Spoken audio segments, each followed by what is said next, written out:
Hi, friends. Welcome into the firm of Harris and Meringue. Patrick Harris with you today. No Daniel Meringue today. He is under the weather, so he will not make it today. Casey Smith over there on the ones and twos to sit around and have a lovely, lovely little Thursday for you. You know, I had a very nice drive in this morning, despite it taking me 48 minutes to get into work. I'm the strange guy that loves the rain. The rain makes me feel good. I do love the rain. Last night I fell asleep with the window open just so I could hear the rain. You know, I tried taking, you know how they say when you live in these areas, like, you need a vitamin D supplement? Vitamin D because there's not enough sunshine in the air. You know, I take vitamins every morning, and sometimes I take vitamins at night, too, depending on my night, my schedule, etc. And I started taking vitamin D, and nope, body did not like it. I think my body is just, like, good to go. I'm a naturally positive person. I don't think I need sunshine drastically to get my life going. I'm okay.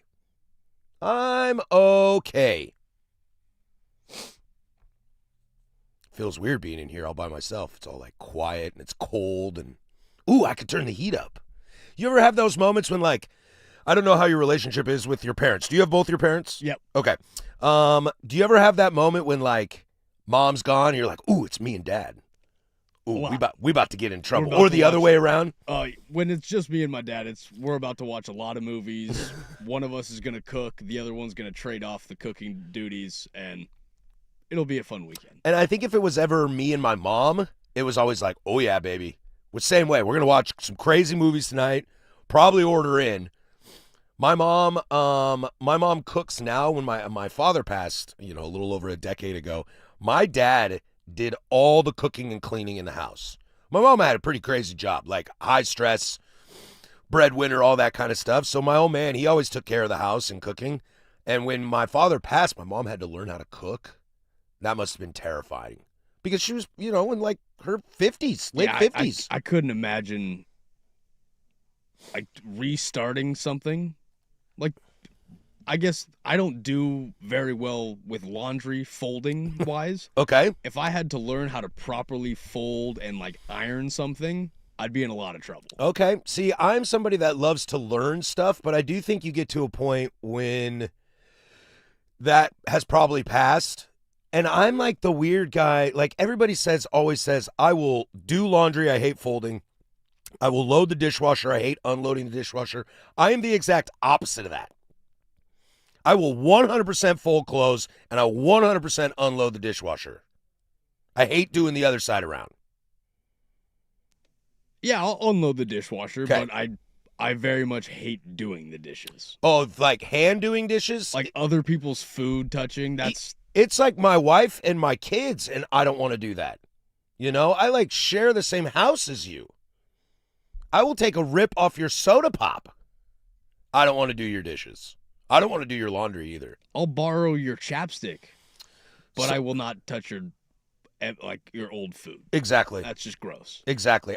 Dare I say maybe I'm closer to using your toothbrush than doing your dishes. I mean, I'm not going to. That's disgusting. Yeah, that's one too many for me. That's disgusting. But that's how much I hate doing dishes. I will do dishes instead of using your toothbrush, but I'm contemplating. I'm thinking about it. I played piano when I was a kid. From 4 to 18 years old, I took lessons. I was pretty good at it. I haven't really played since. I'm thinking about getting a piano, and I have all my books from when I was a kid and reteaching myself how to play the piano. Oh, you should definitely do that. Do you have at least one song that you could play now? Yeah, I have like multiple songs I could play. Then I feel like that's pretty easy to like pick back up. Yeah, I still have like the juices, the flow, I don't know how to describe music, man. Music's weird. You just kind of get it.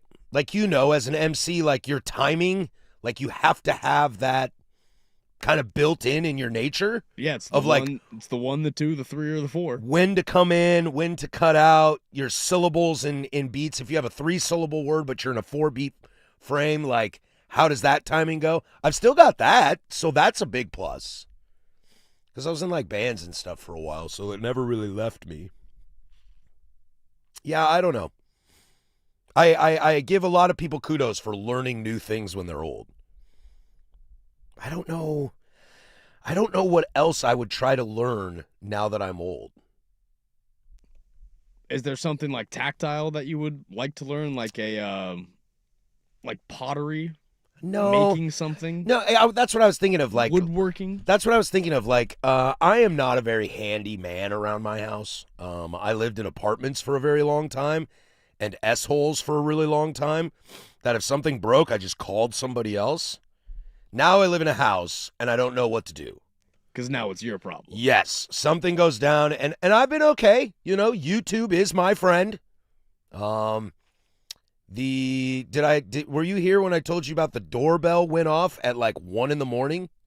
No. The doorbell went off at 1 a.m, and I heard this buzz afterwards. Pulled up my phone. I got the camera on it. It's like the Nest camera, and it was offline. Here I am, extremely terrified that somebody is about to rob my house. So there I am downstairs in my da-dun-da-dunts with a metal bat, ready to go open the door. Well, it was so cold that it froze the doorbell and short-circuited it. So then I had to figure out how to take it apart and put a new one on. I was very proud of myself. I mean, it took me 2.5 hours, but I did it. To the average person that can do electrical, it's probably a 2 to 5 minute job, but I have to watch the video like 5 or 6 times. Well, yeah, because you don't want to end up flipping a switch and all of a sudden your doorbell now turns on the porch light. Yes, I can't do that. Because what's really tough, I'll teach you this, Casey. When you buy a house, you have to be ready. This was something that I was not prepared for. You just inherit problems with no information. Okay? Half the time you don't even know these problems exist until they come forth. Now the worst part is let's take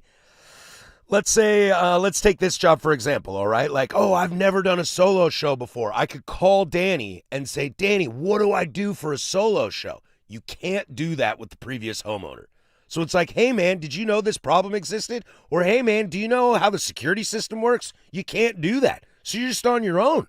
So now you got to pay somebody or try to figure it out yourself. So when you get into your new house, is there like a discovery period where you find stuff in like the first few weeks you're going through, like making a list of this is what I got to get done? Or does stuff just keep constantly popping up? Constantly popping up. I've been in my house for almost 2 years now and stuff constantly pops up. The first thing I did was check electrical outlets and switches because I've got the one switch in my house. It's just one switch. The master switch. No. In my front room, that cuts off all the outlets in that little area. It doesn't exist in any other room. Just in that room. So like I have my stereo there and there's a light. And if somebody turns that off, it'll turn it all off. Okay. My parents have that same problem. But it's only in one room. Like it's not in the family room. It's not in the office. It's not in the bonus room. It's just that small room. Is it just one wall? It's like a curved wall with windows to see outside, kind of like a sitting room in the front area. That's it. Everywhere else, all the switches are fine. That would drive me crazy because that does happen. My parents have the same exact problem. It's only in the living room where, again, if I want to plug my phone in to charge it, I have to flip a switch. Yeah. Now it's brighter than it needs to Yeah. be. I have to go turn off the lamp. Oh, it's a whole thing. I can't handle that. I can't handle that at all. I have a street light that turns on from my front door on a light switch. That has a timer on it. I had to figure that out. I was fortunate enough that somebody installed a sprinkler system in my yard. Had to figure that out. Now, that they left a piece of paper that was like, this is how we do fall, winter, spring, or it's summer, fall, and winter, spring. These are the settings we use. But I swear they just forgot it was there. Otherwise, they would have ripped that thing up and said, good luck. I had to test every region and write down. I opened the electrical panel the other day. Oh, this doorbell situation. I had to open the electrical panel because I needed to turn the power off to that bank so I didn't electrocute myself. And I'm looking at it, and of course, everything's written in pencil, and I can't read any of it. And it's all scratched and faded away. You got it, dude. So now you're just like, awesome. Awesome. Let's figure this out. Start flipping switches, and then you're having to relabel everything. Mm-hmm. You got it. That's very fun. Now the microwave and the stove timer are blinking. I got a VCR in my bedroom that's blinking. Resetting every clock that you've ever had. Yeah, dude. It is nice to own a house, though. The toughest part is the yard. What's your neighbor situation like? My neighbors are all like 30 years older than me. That's probably pretty nice. It's a very quiet, nice neighborhood. My neighbor Steve across the street, he's the closest to my age. He's probably 10 years older than I am, so we get along. Both cougs. But everybody else on our block is old and retired. So their yards are immaculate. Today was garbage day. I took my garbage out this morning before I left the house. They all had their garbage out at 1 p.m. yesterday when I got home. Because what else are you going to do? I'm being told a lot of that should be caught in the initial inspection, but there's normal house rot. That stuff, that stuff we've figured out. I'm just talking about day-to-day usage. I have the people that live there had Teslas. There are charging ports in my garage. No idea how to use them. I don't own electric cars. Do you need to? I don't, but I have no idea how to use them. They are installed, so I'm not going to uninstall them. Well, if you got a buddy that needs it, now you have it. That's true. If you came over and needed to charge, I could hook you up. But again, I mean, like, is there a switch to turn it on? It's just hanging on the wall. And that's what YouTube is for. My taxes. What about my taxes? I'm being asked on the text line. Yeah, I can do taxes. Taxes are fine. But that's because, like, I've been using TurboTax for decades. They got everything in there. Click a few buttons. They know my soul. And the IRS hasn't called me yet, so I think we're okay. That's usually a good sign. Apparently use the other socket because the switch is the control outlets are for lamps, but oftentimes it's only one of the two outlets. Okay. I don't like it. I don't trust it either. Although that would make sense. Probably. But I'm also not an electrician. So I don't think I'm going to be messing around with my parents' switches or their lighting anytime soon. No. My father was a master electrician and a wannabe plumber, so he was super handy, but he would start like 6 jobs and never finish any of them. So now my stepdad, my mom remarried after my father passed. He's awesome. He's super handy, and he finishes projects. Are you like that where you start a project and don't finish it, or are you very, if I have one thing, I'm getting it done? I think I am very good at getting to a stopping point. Like, you're not going to see, like, light fixtures hanging that I haven't put a new light fixture on. But, like, I'm redoing one of our rooms for, like, a sports office for this show that has, like, a couch and the desk and the TV and a rug and a coffee table, things like that. And the room is empty with a desk. The TV is mounted, but I have no furniture in there. And it's been that way for a little bit. What furniture would you need in there? A full couch? I want a couch so I can take a nap. You want a futon? I want it, yeah. You want a futon? Yeah, dude. Well, baseball season's about to come up, dude. The greatest thing in the world. You watch 3 innings, take 3-inning nap, and then you wake up, it's 6th, and you're like, what up? I'm in a ball game. That's a good plan.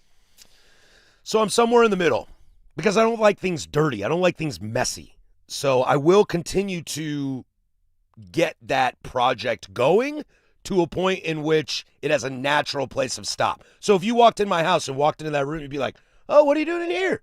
And I'd be like, oh, I'm turning it into like an office. You'd be like, oh, okay, you just need like a couch and stuff. It just has a very unfinished feel so far? Yes, but it doesn't have like a cluttered, messy thing. All right. That's not bad. Yeah. Once you get the futon, I feel like everything will tie together. Yeah. Get a nice little Cleveland blanket, lay it over the top of it. Yeah, exactly. There you go. Oakley dokley. Well, we got a great show for you today. It is a 10 Toes Down Thursday, so get your 10 toes in. Danny's out sick, so if we want to poke the fun at Danny, go for it.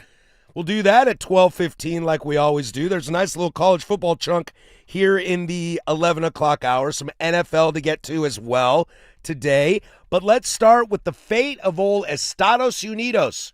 And I believe we owe a favor to our friends in Europe. We'll go there next. 105.1 The Fan.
10:20 here, Portland Sports Leader. Don't you forget it, babe. We're live from the shadows of the historic Fremont Bridge. 503-864-6326 is the fan text line. She'll let you interact with us throughout the entire day.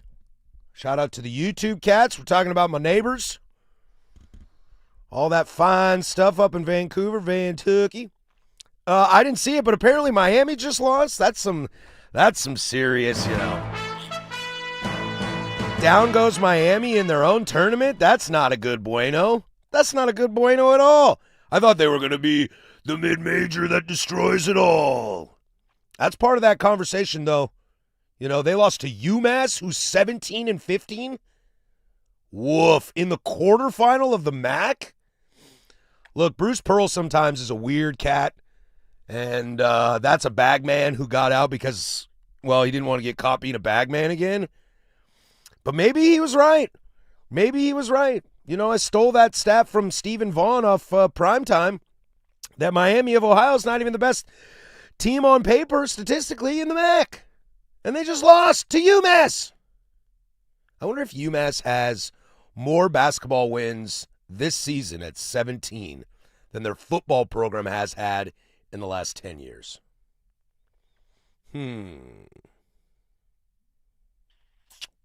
Possible. Checking. Stat crack over there? Crack stat? Whatever they call it. Because this year they won 0 games. I believe they won 0 games this year.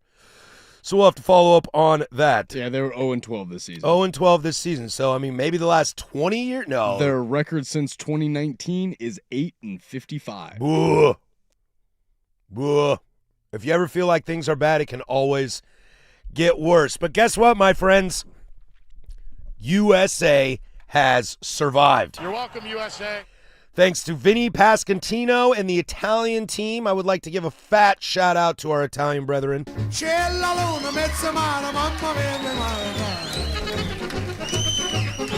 For without their performance last night, the United States would have been sent home packing, yet they advanced to the knockout round of the World Baseball Classic. Look, I was very surprised how this game went down. I was watching the first couple innings, and I'm trying to figure out how I'm rooting, and I couldn't figure it out. Mexico would get on base and be like, okay, hit a home run. Okay, next guy hit a home run. And then they'd strike out and be like, yes. So it was just cheering for outs, I guess. And then Vinny Pascantino decided to hit 3 home runs. That game was not close. They blew that thing open early. Why did it feel like all of his home runs were about to come back and be pop-outs, though? I don't know, man. On the broadcast, I don't know what it was or just the angle of the stadium. Every one of those balls, just maybe the second one where he put it into, I guess, the walkway, but all of those were just right up on the fence line. Felt like it could have been robbed. Pascantino has some power, but not a ton. He's more of your, I don't know, kind of traditional old school first baseman, good leadership. He is the captain of the team.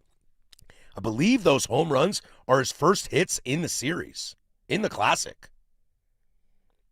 And I'll tell you what, as much as America has talent, that guy is a leader in that dugout. He's the guy with the coat jacket that he puts on you after you hit a home run. He's the guy making the espressos for you. He's the guy kissing you on the cheek. There was also a cool moment from that. After his third one, he had 3 different players kiss him on the cheek. One for each home run. I'd like to thank my Italian brethren. So that moves us to the knockout round where the United States will take on Canada. I believe that game is mañana, if I'm correct on this. Yes, you are. And then the Dominican Republic gets South Korea. Oh, baby, that's juice. And the Italians snag a Puerto Rico side who is not fully loaded Puerto Rico side. Dude, this Italian team can hit. They can hit. And they've got a decent bullpen. And if Lorenzen throws like he did against USA, man, I don't know if they're getting to the final, but I got them beating Puerto Rico. And then the other side is just Venezuela and Japan. No big deal. I really think it's all just going to come down to pitching because we've all seen that everyone's got bats. Mm-hmm. Everyone can hit. Everyone can put up 10 runs in a game. The pitching is what has kept people in games. It's what has decided pretty much all of the last 3 important games that we've watched. the pitching is going to be very important. It's the truth. And when you look at USA, it's the exact same way because, look, Logan Webb pitched good enough. Skubal was great. Skeens was unbelievable. And Nolan McLean coughed it up. You know, that was a tough outing for him and almost cost the team the tournament. I mean, I would argue DeRosa managing that bullpen and not pulling him out earlier was also a contributing factor to it, but you're right. I mean, Bello for the Dominican Republic the other day, look, I knew they were going to hit, but that pitching staff is a struggle bus. And somehow they're here and they're winning games 12-1, 8-1. They almost let Venezuela come back last night. Right. And Venezuela had, I think it was runners on first and third and rolled into a double play to end the game. But because how sometimes unknown the Japanese lineup can be, I mean, the Venezuelan lineup is probably the third best lineup hitting-wise. Oh, with behind Acuna, USA and Dominican. Yeah, Luis Arraez. Perez. Yeah, that's a good team. That's a very good team. So Venezuela is going to take on Japan on Saturday, and I believe that is also the Italy-Puerto Rico game, which I'm sure will be in Puerto Rico and be bonkers. That'll be good, just good, like, eyeballs putting on that, kind of seeing the fans go crazy. But look, USA, it bailed you out. You get another fighting chance. Canada is, they got a few players, but USA should win that. Logan Webb will be on the bump for that. I fully anticipate the United States to have a better showing, more locked in. But back to this Italy team real quick, just to kind of finish it up. Look, Aaron Judge is 35 times the player Vinny Pasquantino is. Vinny Pasquantino's 35 times better the captain than Aaron Judge is. Judge's got that cool, calm, like, everything's okay, guys. Trust yourself. We're going to be okay. And that is a leadership style that does work. It does work. But I think when you're looking around the World Baseball Classic right now, who are the teams that are having the most success? The Dominican Republic and Japan. It's the flair teams. It's the teams with juice them. Even the Japanese have more juice than the Americans do, and they tend to be stoic. Well, I'd argue that with the Dominican Republic, they know who their leader in the locker room is. Yes. There's no question that Albert Pujols is the leader in that locker room. Yeah. Bar none. Yeah. If it's not your best player, it can be your manager. Look at Puerto Rico. First guy out of the dugout when the kid hit the home run, walk-off to win the game, was Yadi Molina. That's the manager. That's what I want. That's what I want. Not seeing that same juice with the U.S. right now. I'm not. But they have the talent to keep them alive. Yep. On the YouTube chats, I'm being told odds to win the World Baseball Classic. USA plus 130, the DR plus 240, Japan plus 420, Venezuela plus 850. USA is still favored to win. We'll swing back around on this in the Big Nooner today on a 10 Toes Down Thursday and just kind of chat a little bit about what this tournament so far has done for baseball and the kind of the trajectory that baseball is on from this. But let's slide out of baseball. Let's get into some NFL. I got Casey Smith in the house today. You know we got to talk some NFL. The Max Crosby fallout continues. You're saying you wanted both? Not so fast, my friend. There's Casey with sports. Now, from the George McCoy and Warren Allen Sports Desk, a Sports Center update on the Fan Sports Network, 105.1 FM and 1080 AM. First on the Fan, some more free agency notes for you from the NFL as the Seahawks are re-signing fullback Brady Russell on a 2-year contract. Russell had interest elsewhere, but the core special teams player has decided to stay in Seattle.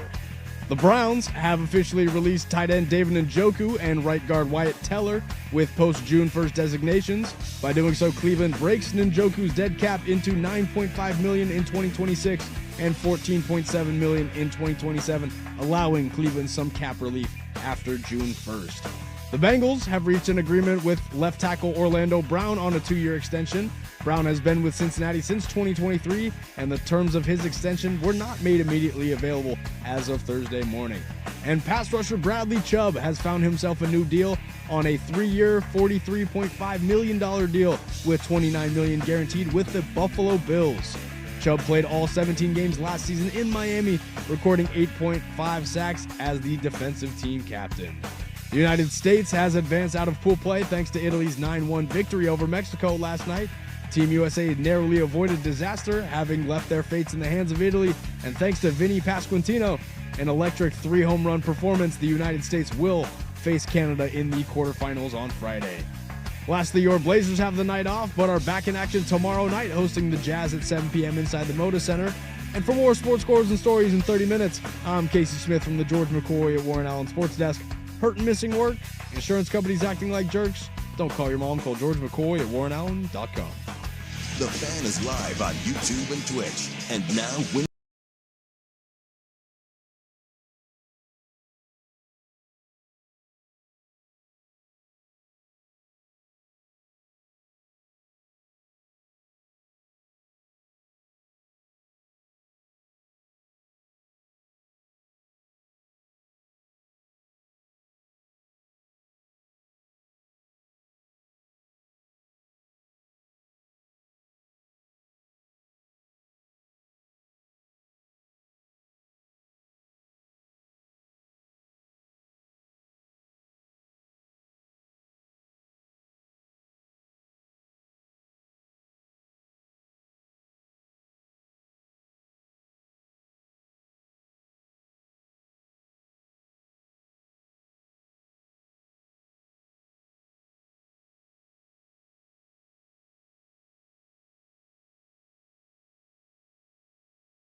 get to the Buffalo Bills. They had some defense here in a moment.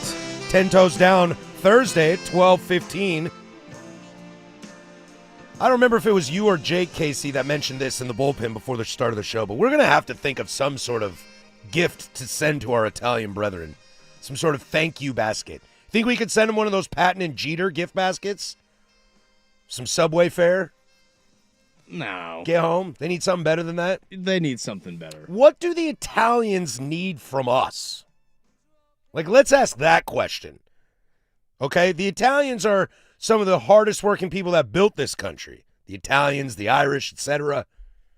You know, like I feel like they've already put in their shift. That's a great. What do they need? What do they need that we have that they don't have? I don't think it's a matter of need. What do they want that we have that they don't have? I think it's the thought that counts. It's just that we're holla at your boy. Thanks for coming. Just a holla at your boy. I am told that whenever American women travel to Italy, the Italian men love American women. Does that work vice versa? I don't know. I would think so. I mean, they're all like hope. sexy in that accent and good hair and great food. And... I guess. Yeah. That's a tough one. That's a very tough one. That is a tough one. There's a little bit of fallout here from the Max Crosby situation, as I knew this was not going to be like a one-day thing. First of all, he deletes all his stuff from going to Baltimore. I completely understand that. He is now fully embracing being a Raider. And I think that's the smartest move for him. Look, I think they may end up moving him anyway. Maybe not right now, maybe during the season or at the end of next year. But I kind of like that he fully embraced, kind of saying like I wanted to be a Raider for life. And now that I'm back a Raider, I'm stoked to be a Raider. I think there's a lot of cool kind of personality stuff that goes involved with that. But I think the craziest part about this whole situation is DaCosta, is that the name? Is that his name, the GM in Baltimore? Eric DaCosta. Eric DaCosta trying to gaslight us all and tell us that he wanted Max Crosby and Trey Hendrickson. Is he scared the NFL is going to come knocking on his door? I think he's 100% scared. I mean, I don't think they had necessarily the cap space for it. Who has the cap space to pay a quarterback and 2 elite rushers? Yeah. No way. No way. I like that he tried, though. I like that he sat there and was like, you know what? Yeah, we wanted both, but, the physical scared us. And it wasn't the draft picks that Lamar looked at you and said, dude, you haven't given me a receiver since Zay Flowers. I do wonder how much Lamar has to say about this. Like, remember when Cam Ward wanted to be involved in the coaching decision? Yeah. Like, I totally understand running things by people. But how much say does a guy like Lamar have these days? I would say the same to Joe, Josh, and Mahomes as well. How much say do they have? I would feel like Lamar has a very good relationship with the ownership, speaking as though that they chose to move on from Harbaugh and say, Lamar, this is your team. Not only did they lose a lot of Lamar's favorite pieces, and Isaiah Likely going to New York and Lindenbaum going to Vegas, but if I'm Lamar, now I go, all right, addition by subtraction, where's my addition now? Yeah, and I think, I also think your perception, the way they were going to view you about this whole situation, if you would have just let it go at yesterday to like just what it was, that they rescinded the trade, were out on Max Crosby, and people are like, oh, buyer's remorse, or, oh, cold feet, or, oh, they wanted those draft picks, oh, they looked around. Like the litany of reasons you can say. If you just live in that world, you're fine. To come out and try to like sandbag us and try to spin it and make yourself look good, that's another poor situation. And this is an organization that I think for the most part we respect massively. Look, you're a Steelers fan. I know you don't love Baltimore. That's a respected organization. Yeah, very much so. Now, I also kind of, and this is a weird thing because I know it's like Newsom and Bisciotti and all the guys higher up that keep that place so stable. Is there any kind of correlation that Harbaugh's gone and things are weird? I think that's a big correlation. I think that's kind of a gray area right now in Baltimore. Like things go weird and Harbaugh goes to the podium and says something that makes us all feel better? They have their roster, but do they feel like a connected roster? It doesn't feel like it. I think that's like a the caliber that we know that they're probably capable of? I think that's why they fired Harbaugh, because things weren't getting along. Now is the question, see, and this is when you start going down that pathway of like lying to me and trying to make yourself better. Now I'm asking questions that I normally wouldn't have asked. Now I'm asking, is Lamar the problem and not Harbaugh, but you can't lose the quarterback, so you ditch the coach? I never thought that. Again, but now I'm questioning everything. The easiest scapegoats in football, first, obviously, it's the quarterback. Then you indict the coach, and then you go after the GM. Then you go after the owner. But the way the salaries are structured and the way the importance of that position, the QB might take the most hit, but he's going to be the one that keeps his job before the coach does. 100%, because Baltimore's been thrust into this gray area where they don't know what they're going to do. I think the first 5 weeks of the season will determine Baltimore's next 5 years. I know that's kind of crazy to say, but Lamar is going to go out there. If he doesn't win, if he doesn't go 3-1, everyone goes, all right, Ravens are done.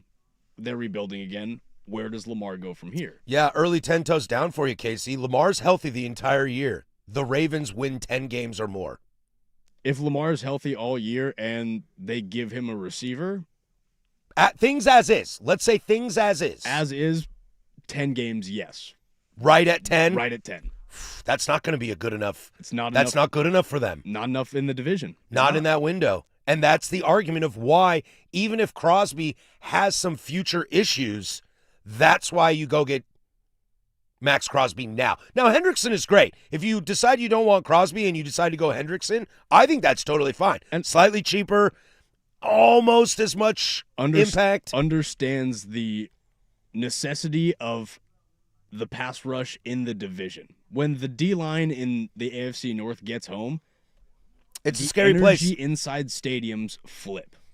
Whether it's Myles Garrett getting home, TJ Watt getting home, Alex Highsmith getting home, Madubuike getting home, the energy just flips whenever quarterbacks get sacked in the AFC North. And I think as much as quarterback is important in every team, every division, it's very heightened in that division. Weather, running the football, mistake-free, because when you have that kind of smash-mouth, old-school style football, you're talking about who's making the least amount of mistakes. Yeah, this is fun. That's why, like, quarterback at Pittsburgh's got to get figured out right now, and Cleveland's got to start thinking about the next 2 years, because it ain't anybody on their roster. I know you like Will Howard, but this is why they're kicking the tires on Aaron Rodgers. This is why you see Ty Simpson in mock drafts, because Lamar and Joe are settled. And if you got pass rushers on pass rushers on pass rushers, you have to have somebody back there. That's why Ben works so well there. Again, we're talking about fractions of a second. When I love that the Steelers loaded up on corners, because when you load up on corners, then your D-line, guess what? They get a few more seconds to close those windows. Half a second's the world, man. On the other side of it, when you have a good secondary like Baltimore does, you have D-linemen that you go, all right, we need you to get home. Yep. But now if you're forcing my man-to-man cornerbacks to play man-to-man for 5, 6, 7 seconds of a play, you're going to get torched. I'm going to get torched a lot. Yeah, so we'll continue to monitor this situation as Max Crosby stays in Las Vegas. But another team made a move yesterday that I think adds to this Max Crosby situation, and it proves that Max might be a Raider for a little bit unless somebody decides to fold. We'll go to Buffalo next. This is Portland Sports Leader 105.1 FM, 1080 AM. It's time.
Now, what did I do wrong? Coming up in hour number deuce, we'll get to some college football little nuggies that Danny and I have been teasing for the last couple days, and I'm so sad he's not here because these are actually his ideas to do, but guy don't feel good. He don't feel good. He showed up this morning, he walked in, and I was like, you know what, Daniel? I think you got to go home, buddy. Think you got to go home. Nobody wants mud butt around here. Can't be spreading mud butt. Nobody wants that. Nobody wants that. So in hour number deuce, like I said, we'll get to some college media rights. There are college football teams that are already favored in every single one of their games. And one of these is kind of surprising to me. And then CBS is already predicting bowl games, including the playoff. And I'm here for it. Plus web gems. So a lot to get to. But this came across when the news happened that Chubb signed with Buffalo. First thing that came to my mind was like, ooh, nice grab for Buffalo. We talked about Buffalo was kind of in on Trey Hendrickson. Bosa's old, so he's gone probably. They've been chasing a pass rusher or since a veteran Bruce Smith. Pass rusher on every trade deadline for the last 3 years. Mm-hmm. So at first, my first thought to it is like, good job, Buffalo, because Buffalo is starting to kind of remind me of Rodgers in Green Bay a little bit, where Rodgers is winning MVPs. He's the best quarterback on planet Earth, and they never won that Super Bowl until they had an average defense. I think that defense finished like maybe right outside the top 10 the year they won the Super Bowl. Yeah, that was the B.J. Raji, A.J. Hawk, Clay Matthews, Exactly. Charles Woodson. They finally put that together and were able to win a title, and outside of that, they could never do that. I feel like Buffalo might be in that same range. So grabbing somebody like Chubb is a huge home run hire for them, home run hit for them. But it also tells me Vegas is not getting 2 first rounds for Max Crosby. 100%. I just don't think so. And honestly, not to get too much into that because I'd love to talk more about Chubb and Buffalo, but that's really where if you want to be mad at at Baltimore, I think that's where they should take the most heat because you all know the situation of Max Crosby. You all know his medicals. You're all aware of everything. And because one person said yes, it screwed them over for anything in the future. And they threw out a deal that was a little bit too good to be true. Right. You got it, man. You got it. A high draft pick and another number one, which will probably be a lower number one in theory. Like if Baltimore gets Max Crosby and Lamar's 100% all year, they win 11, 12 games, maybe make a run in the playoff. I mean, we were talking about Vegas with those draft picks pretty much changing the dynamic of their entire team. Dude, I think we were talking about it changing the entire dynamic of the whole draft. Yeah, I thought not just them, but for everybody else. Which would have changed the outlook on the division. Everything, the entire NFL. And Yeah. it goes up in flames. And, when you look at kind of the second tier behind Crosby, Hendrickson is a good get. That's a great get. It's cheaper. He's almost as effective as Max. The less injury concern. He is older, though. Within the division, too. That's a very special thing to have a guy just go, all right, I'm very familiar with what every game means here. And, again, the rivalries in the AFC North are brutal. And then the switch to Buffalo. Look, Max Crosby would have been amazing in Buffalo. Trey Hendrickson would have been amazing in Buffalo. Chubb is not a bad grab. It's really not. But you now have the third best, and maybe this is where their GM, who has been very polarizing since the firing of Sean McDermott, maybe this is where he deserves a little credit. Like we always make that joke like, Mom, can I have Iron Man? It's like, no, we have Iron Man at home, and your Iron Man at home is like Winter Soldier. So like not quite, but still good. This is one of those situations where, Mom, can we have Max Crosby? And it's like, no, you can get Chubb. And maybe you look around and you go, okay, I'm okay with that. Like, can we get McDonald's tonight, Mom? And it's like, no, but I'll make burgers at home. I mean, I would argue burgers at home are better. But kids, they want fast food. Yeah. That the sugar in there, that's what gets them. This might be one of those opportunities where, no, we have Max Crosby at home, actually works out better for them. More cap-friendly, younger guy, less injury concerns, but maybe not to the high-end talent that Max Crosby is. Again, you chose to have burgers at home, and the burgers that you would have gone out for happen to get everyone sick. There you go. That is a great way to put it. And on this note of Buffalo, they got to figure out what they're going to do wide receiver-wise. They need weapons. James Dalvin Cook Jr., not to be confused with Dalvin James Cook, is a very, very high-end running back. I don't know if he sees as many touches as he did last year to have the rushing title.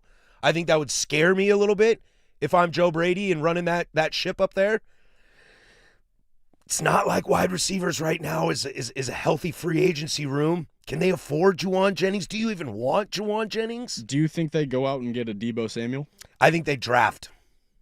I think so too, but that's where... I think they pray a Denzel Boston is on the board when they draft. But that's where you worry, because what have you done in the draft receiver-wise for the last decade? Well, the Keon Campbell is always going to loom over them. Coleman.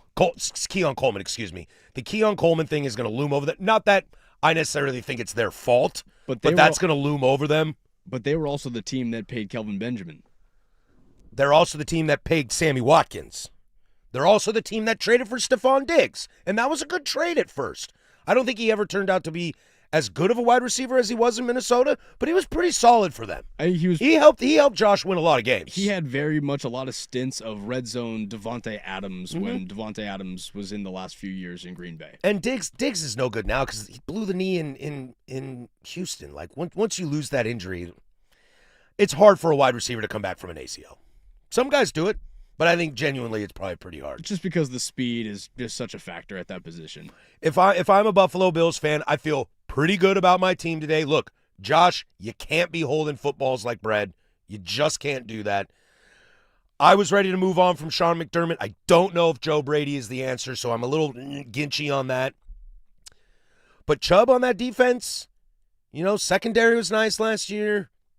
If you can get a young receiver in, maybe even find somebody in the second round. I still think they have linebacker problems. I know that's just me, but they have – Matt Milano wasn't healthy all of last year, and they thrust a lot of undrafted guys and a lot of late-round picks to play a lot of downs. Something I also think that will benefit Buffalo this year is I don't think their division's very good. If you want to talk about Super Bowl hangovers to Super Bowl losers – the New England Patriots could enter that territory very, very quickly. Now, they're well coached. They've got a young stud cornerback, so I don't feel like they will fall off the face of the earth, but I don't see them winning 13 games. So if you can steal one, if you can win 2 of those, that's 6 wins in that division right there. Miami's going to be god-awful, if not the worst team in that division. And the Jets, they're going to be right there next to them, if not the worst. Yeah. I feel good if I'm Buffalo. I'd like Max Crosby, but I'll take a Chubb at home. Yeah, I wouldn't be very hurt if I was Buffalo because I really only have to beat one team to win the division. Mm-hmm. And then if you're looking around again, look, we did not expect this last year in the playoffs. We did not expect no Mahomes, no Burrow, no Lamar, and a bunch of kids and Josh Allen. We didn't expect that. But now going forward, look, we just spent a half hour talking about Baltimore, and are they going to be any good? Okay, I don't know what the Chiefs are going to do. That feels like we're waiting to tear it down, and they'll tear it down next year. And Joe, look, they haven't gotten better. Losing Trey Hendrickson, I don't care what you say. I know they re-signed their offensive lineman to a couple-year deal. Losing that stud on the defense, that ain't getting better. The only thing that does is go, all right, Joe, we have the guy that kept you kind of healthy. Mm-hmm. Therefore, Buffalo can look around the AFC and say, okay, Herbert and the Chargers, Bo and the Broncos, AFC South, Trevor Lawrence. Yeah, but they just lost a lot of weapons too. Right. So I don't expect Tennessee to make the jump. Indy, we'll see. When does Daniel Jones come back, and is he any good? Will he be ready for week 1? I think I'm talking myself into take Buffalo to the Super Bowl already. We'll see. I think we're just carving a path for my Steelers.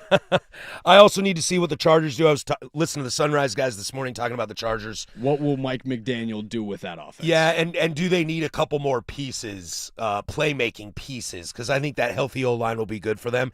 And does Bo take a step forward? And is Bo healthy? If Bo's healthy, Denver's in the Super Bowl. Yeah. In my opinion, it's not even close. And if Bo's healthy, that Denver team, that defense is nasty. And what do the Chargers do in the draft? What do the Broncos do in the draft? That's going to be a fascinating thing to look at. All right, when we come back, let's get into hour number deuce. We'll talk some college football.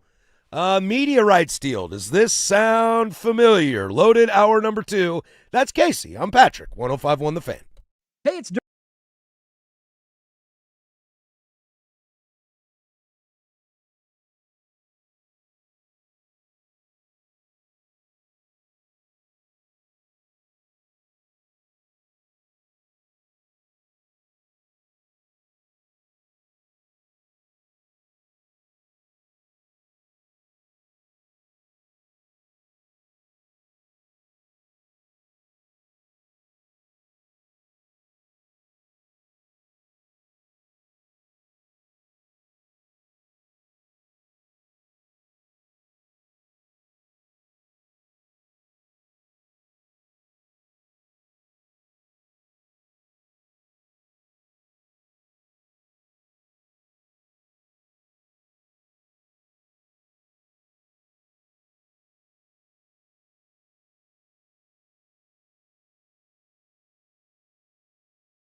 A Sports Center update on the Fan Sports Network, 105.1 FM and 1080 AM.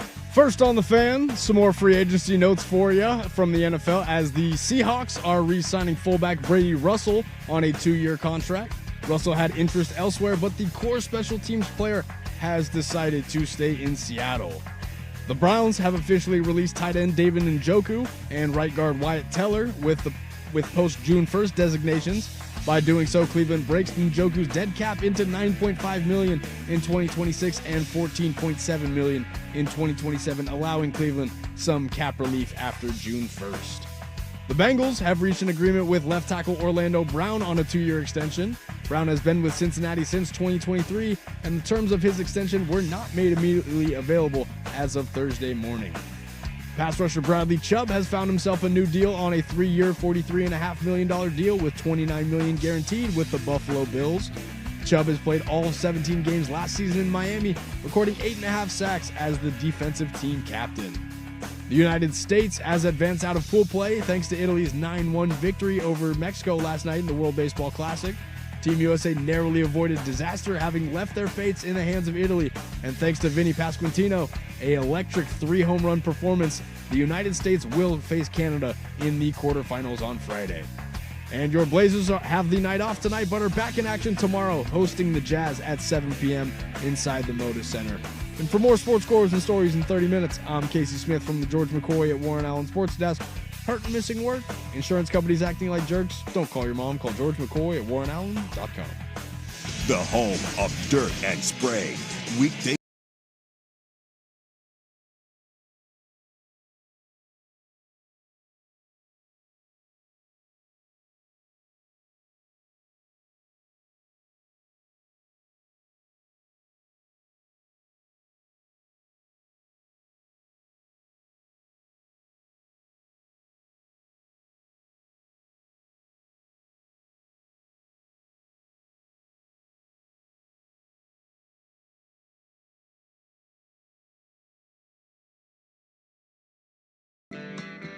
All right, hour number deuce here. If you missed any of the first hour, you can download that, the Fan Podcast, wherever you get your podcast, the Odyssey app, 1051thefan.com. You can also check us out over on the YouTubes, youtube.com/1051thefan. That's the channel. Like, subscribe. You can rewind, fast forward, however you like to catch anything you missed, whether it was primetime last night, Dirt and Sprague this morning, or this fine show. Rewind, fast forward, except for in the future, that would be impossible. We're still working on what we should get the Italians for their present they gave us last night. You're welcome, USA.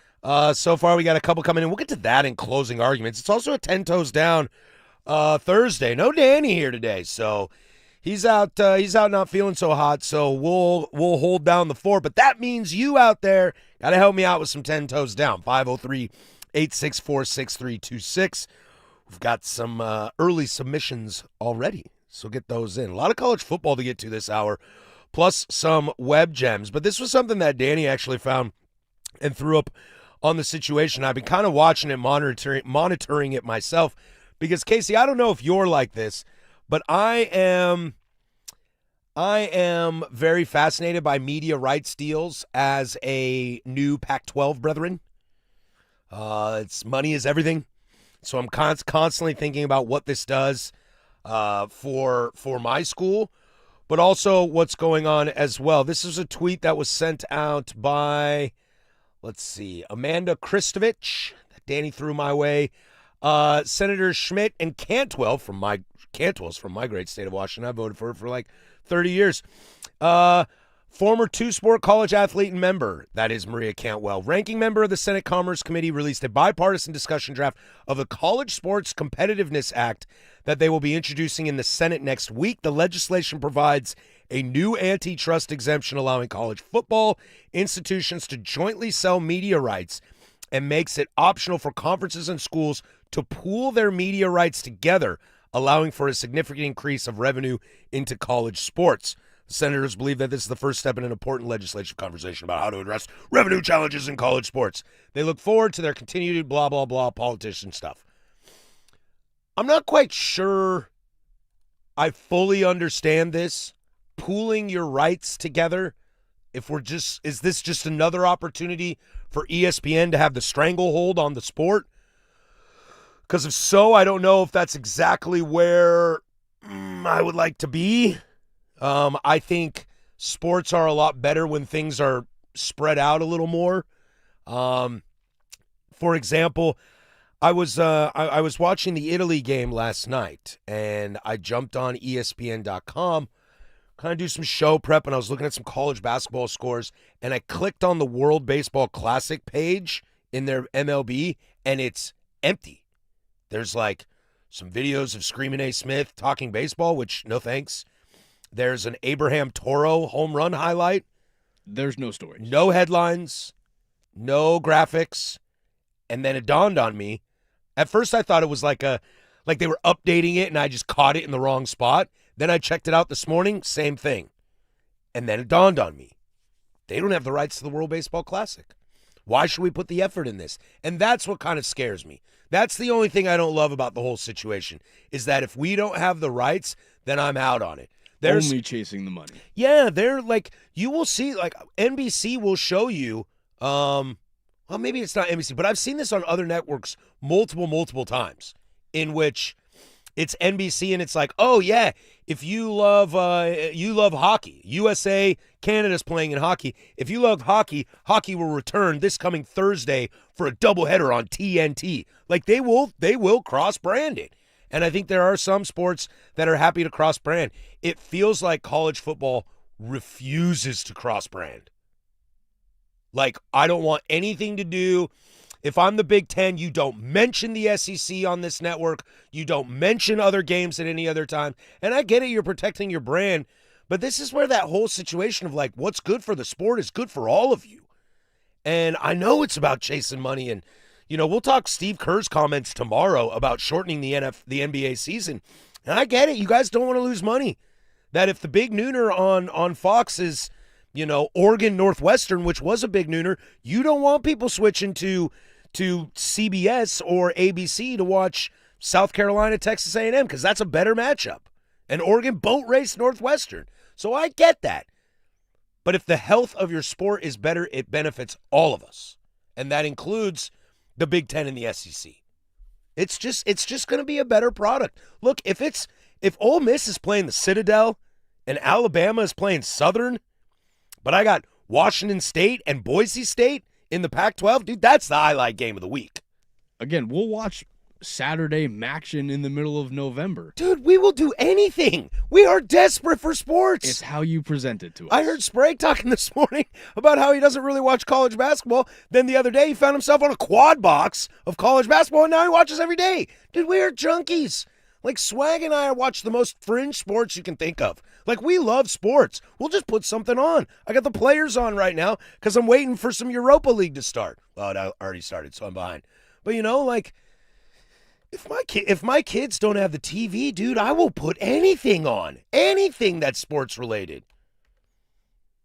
YouTube TV came out with that sports only bundle. And I was talking to the wife. I was like, should we do it? It's only $20 less a month, but we don't get any of those other channels. And she goes, what other channels? I was like, good point. Very good point. You can organize your channels in whatever custom order you want on YouTube TV. Mine is all sports. It's all sports, and then everything else afterwards, because I don't care. Again, I'll have my streaming services for my shows and stuff, but my YouTube TV is strictly sports. It's only sports. It is 100% only sports. And looking at, what am I trying to say here?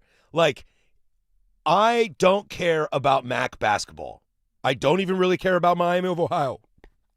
If this show started at 9 instead of 10, it would have been on my TV, but it ended right before we came in to do this show.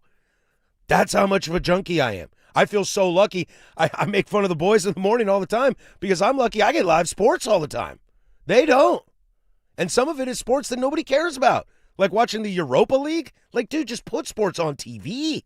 Put it on TV, and everything is gonna solve itself. And that's where we'll get to, like, that we'll talk about this in about a half hour too, like of just what we're willing to watch with bowl games. Like, everyone eliminate bowl games. Like, why? Why? So on a Tuesday at noon o'clock, I can't watch a game? The Duke Mayo Bowl? You ever worked an office job, Casey? Like with a computer desk job? No, I haven't. Dude, man, I can have this here and you can just easily click away and put a game on. And your boss walks by, one click and you're back. Anything on TV. Anything on TV. And the thought is that if you bundle all this together and everything gets pushed into one, that's just cable? Okay, like, how much do you remember cable, Casey? Did your parents have it until you moved out? Yeah. Okay. Yeah. I grew up in the first, thing that was new was TiVo. So I remember TiVo. Mm-hmm. The birth of DVR kind of stuff. And let me tell you what. When we had cable, we did not have this much sports to watch. We didn't. That's my only argument against cable. And the times that we wanted to watch the sports, the channels that the sports would be on, always played other programs. Without a doubt. Without a doubt. Or it's like cuts in 20 minutes into a game. Or reruns. Exactly. Of old games. Exactly. You want to watch the Super Bowl from last year? Go to NFL Network right now, and you can watch that. Otherwise, you had to watch it on YouTube on your slow computer with dial-up. I don't need cable back. I don't care that I have Peacock, Paramount, YouTube, all this stuff, and I got to bounce around everywhere to find whatever television station the game that I want to watch is on, because I'm going to be able to watch anything I want whenever I want. I don't even watch hockey. I can watch any game tonight if I want. I could replay it too. I can watch it later. Like this Saturday, I have a family event, and I can't catch the Timbers game, which you can catch right here on 105.1 The Fan. So I will either go back in the Odyssey app and listen to Fletcher and Aaron do the call live here, or I'll watch it on TV later because I have that option. And that's why, look, you want to bundle together and I'll go to cable, that's fine. You just tell me where the game is, and I'll go watch whatever game I want to watch. I don't mean to sound crazy, and I don't want to sound like blase, blah, blah, but I'm just here for sports, man. You tell me. Again, if I can watch sports at any point in the day, you're taking away appointment viewing. Yes. Yes. Yes. When we come back, there are teams already favored to win out in college football. We'll take a look at some of these schedules. There's a one that surprises me that we'll get into next on Portland Sports Leader 105.1 The Fan.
Hanging out in college football here for a moment. 503-864-6326 is the fan text line.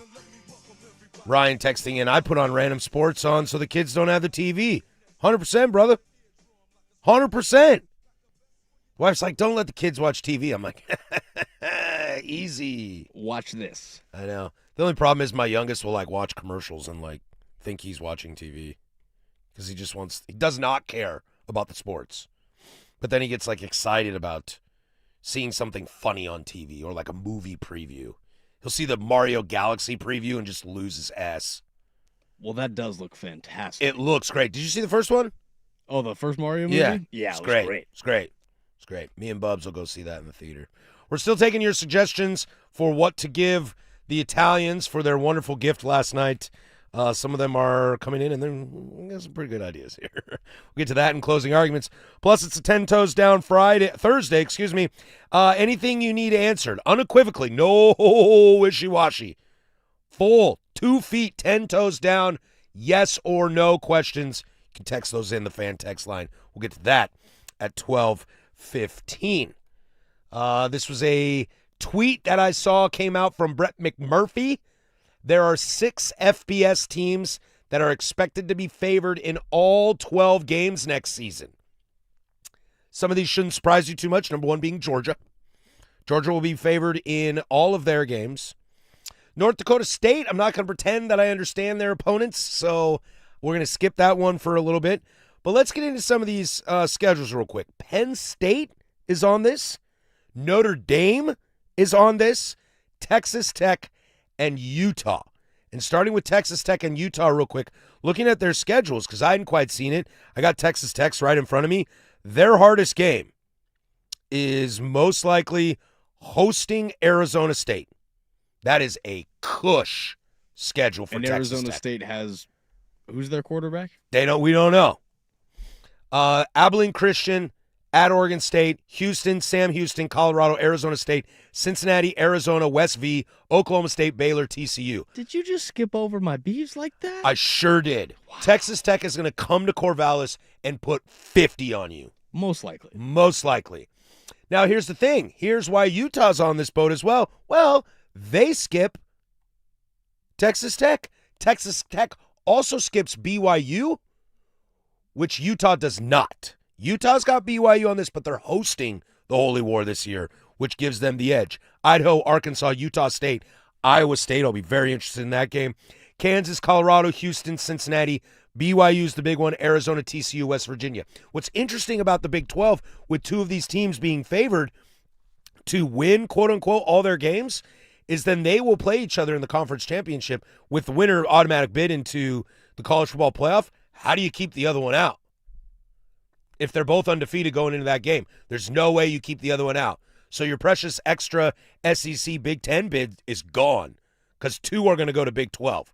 And that's going to fire this up all. Mark my words, Casey, when we come to the college football playoff next year, if these 2 teams are 1 loss or no losses, people are going to lose their GD minds that 2 Big 12 teams are getting in. Is it crazy that I think Cincinnati will beat Ohio? Utah? Yeah, I mean, their quarterback's at Texas Tech. They're at Cincinnati. It's a road trip. Yeah, that's about as far as they go for Utah. I don't know. Part of me thinks that's too good to be true, that Utah goes undefeated this year. Georgia Bulldogs. They will be favored in all of their games.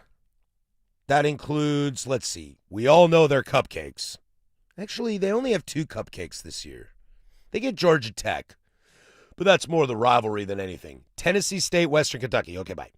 Their SEC schedule, and Georgia Tech to finish out the year. Their SEC schedule, Arkansas, Oklahoma at home, Vanderbilt at home, on the road to Alabama, home for Auburn, home for Florida. Oh, neutral location, sorry. That's the world's greatest cocktail party.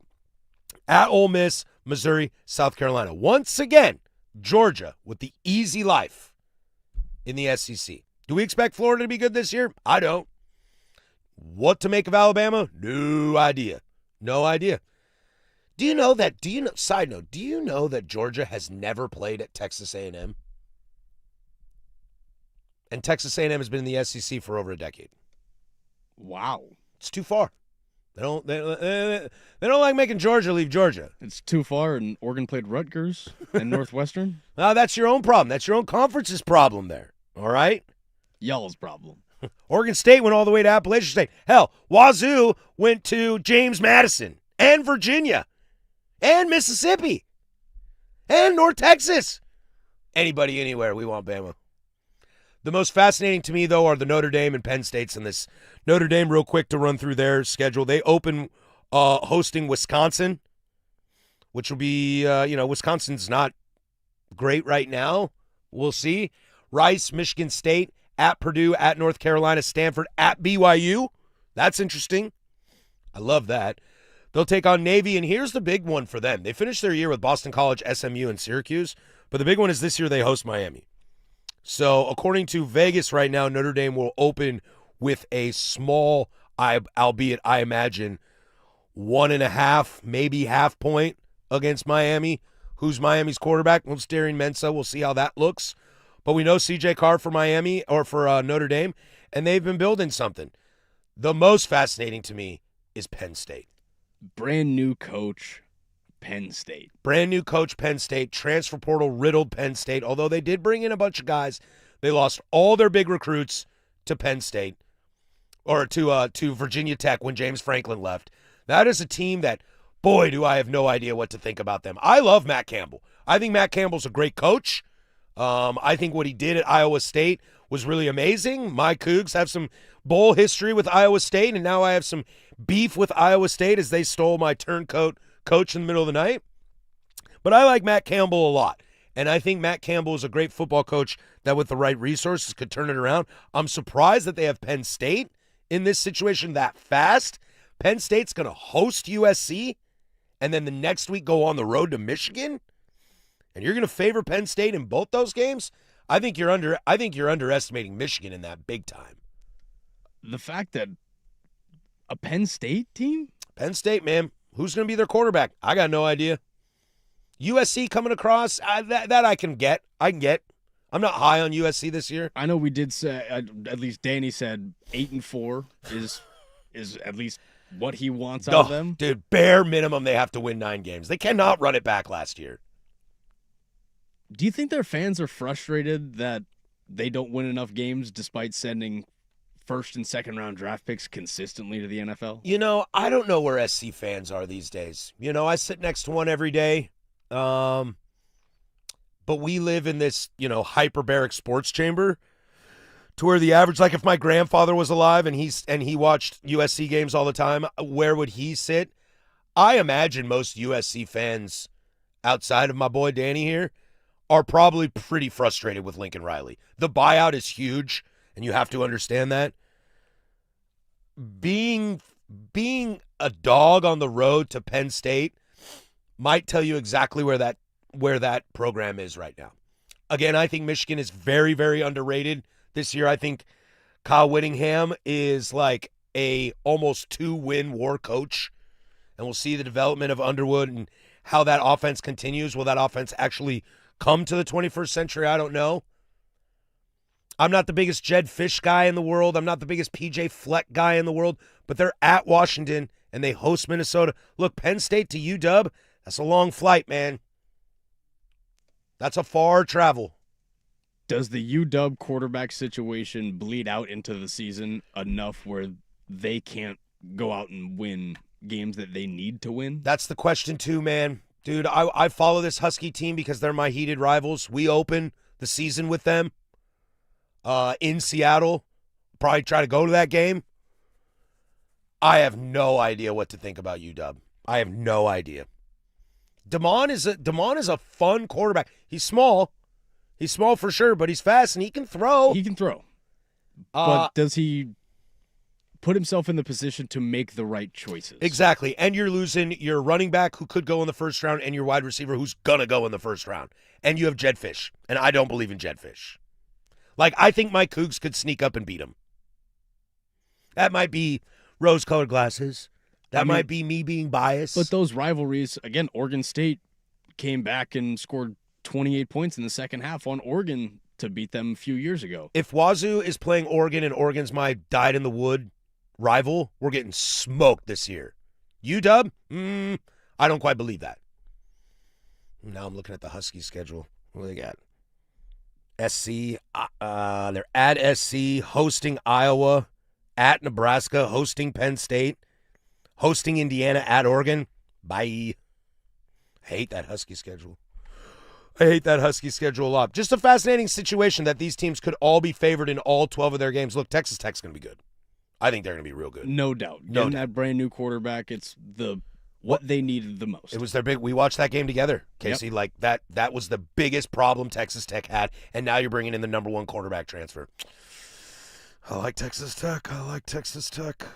Penn State, you're going to have to sell me on that a little better. I know, me too. But CBS already predicting bowl games, so then we'll kind of look at what they think is going to be in the college football playoff. Having some fun with college football on a random Thursday here. I have a feeling Texas Tech is going to be in that conversation. We'll take a peek at whoever else is. Where are your Oregon Ducks out there? And do you think they are playoff bound this year? 503-864-6326. A little more college football to finish up hour number deuce. There's Casey over there. He's got sports. Now, from the George McCoy at Warren Allen Sports Desk, a Sports Center update on the Fan Sports Network, 105.1 FM and 1080 AM. First on the Fan, some more free agency notes for you from the NFL as the Seahawks are re-signing fullback Brady Russell on a 2-year contract. Russell had interest elsewhere, but the core special teams player has decided to stay in Seattle. The Browns have officially released tight end David Njoku and right guard Wyatt Teller with post-June 1st designations. By doing so, Cleveland breaks Njoku's dead cap into $9.5 million in 2026 and $14.7 million in 2027, allowing Cleveland some cap relief after June 1st. The Bengals have reached an agreement with defensive tackle Jonathan Allen on a 2-year, $28 million deal. Cincinnati pursued the former Pro Bowler aggressively after Minnesota released him and have finally reached the deal with the former Pro Bowler. Pass rusher Bradley Chubb has found himself a new deal on a 3-year, $43.5 million deal with $29 million guaranteed with the Buffalo Bills. Chubb played all 17 games last season in Miami, recording 8.5 sacks as the defensive team captain. The United States has advanced out of pool play thanks to Italy's 9-1 victory over Mexico last night.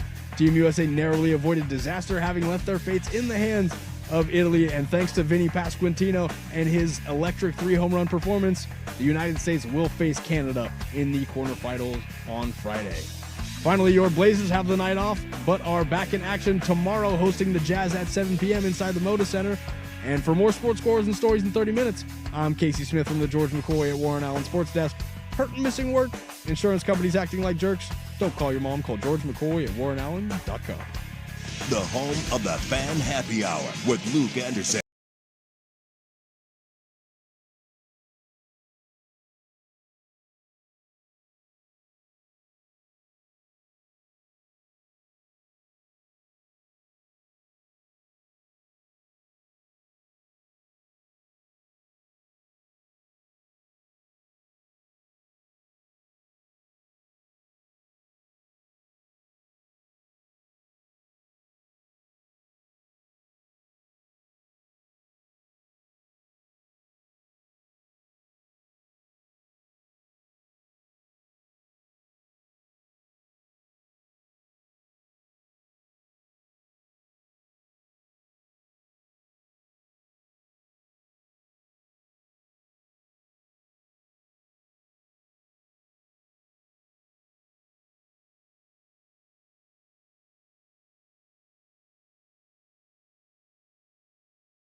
What is happening? Everybody's favorite web gems coming up next at 11:45. We do that every single day.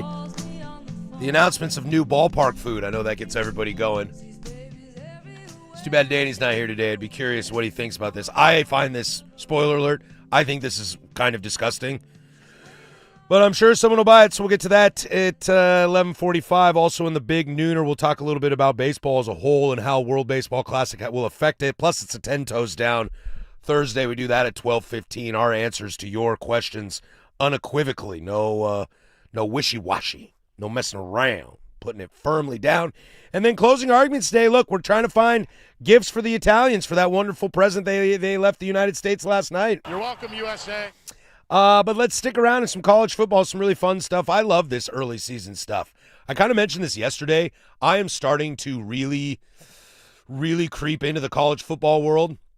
Dare I say more so than the NFL? The NFL might have more, if I pull back the curtain here for a moment, the NFL might have more content than college football at times just because of its just juggernaut marketing machine and the amount of money in their media deals that it comes full front. It's more proven players. College has a lot of what if. There's a lot of human error. But, you know, I'm starting to live in the Andy Dirt Johnson world of college football through and through. And so I'm starting to get excited to see about how some of these things stack up. And this was a article written by Brad Crawford at CBS Sports, and he already has his college football playoff bounds. You know, where are your Oregon Ducks? Huh? This texter, Ducks are natty bound. Look, if Dante progresses, Ducks might be natty bound. In the first round, which would be hosted playoff games right now, the thought is LSU at Ohio State. Coming on strong here. Lane. Coming on strong here. Mr. Lane. Lane Kiffin, Ryan Day, LSU in Columbus at night on a Friday. Must watch football. Let's see. Your morning game would most likely be on Saturday. Would be Memphis at Texas Tech. R.I.P. Memphis. I mean, I don't know. They were in the playoff last year. Still, R.I.P. Memphis. I think this Tech team is going to be really good. Yeah. And the fact that they have Tech, that this guy has Tech as his fifth seed, when we get to the top four, you'll understand there's a team that he put in the top four that I think Texas Tech will be better than this year. But we'll get to that in a moment. I'm sure your afternoon game will probably be at Autzen Stadium with Ole Miss coming to town. Look, it's the only thing that I am jealous about the Oregon program, other than its continued success, financial support, and the fact that they have a real conference. Outside of that, the only thing I am jealous of that program is like you guys over the next 5-10 years have the opportunity to see some absolutely historic matchups if you are not in a bye situation in the playoff.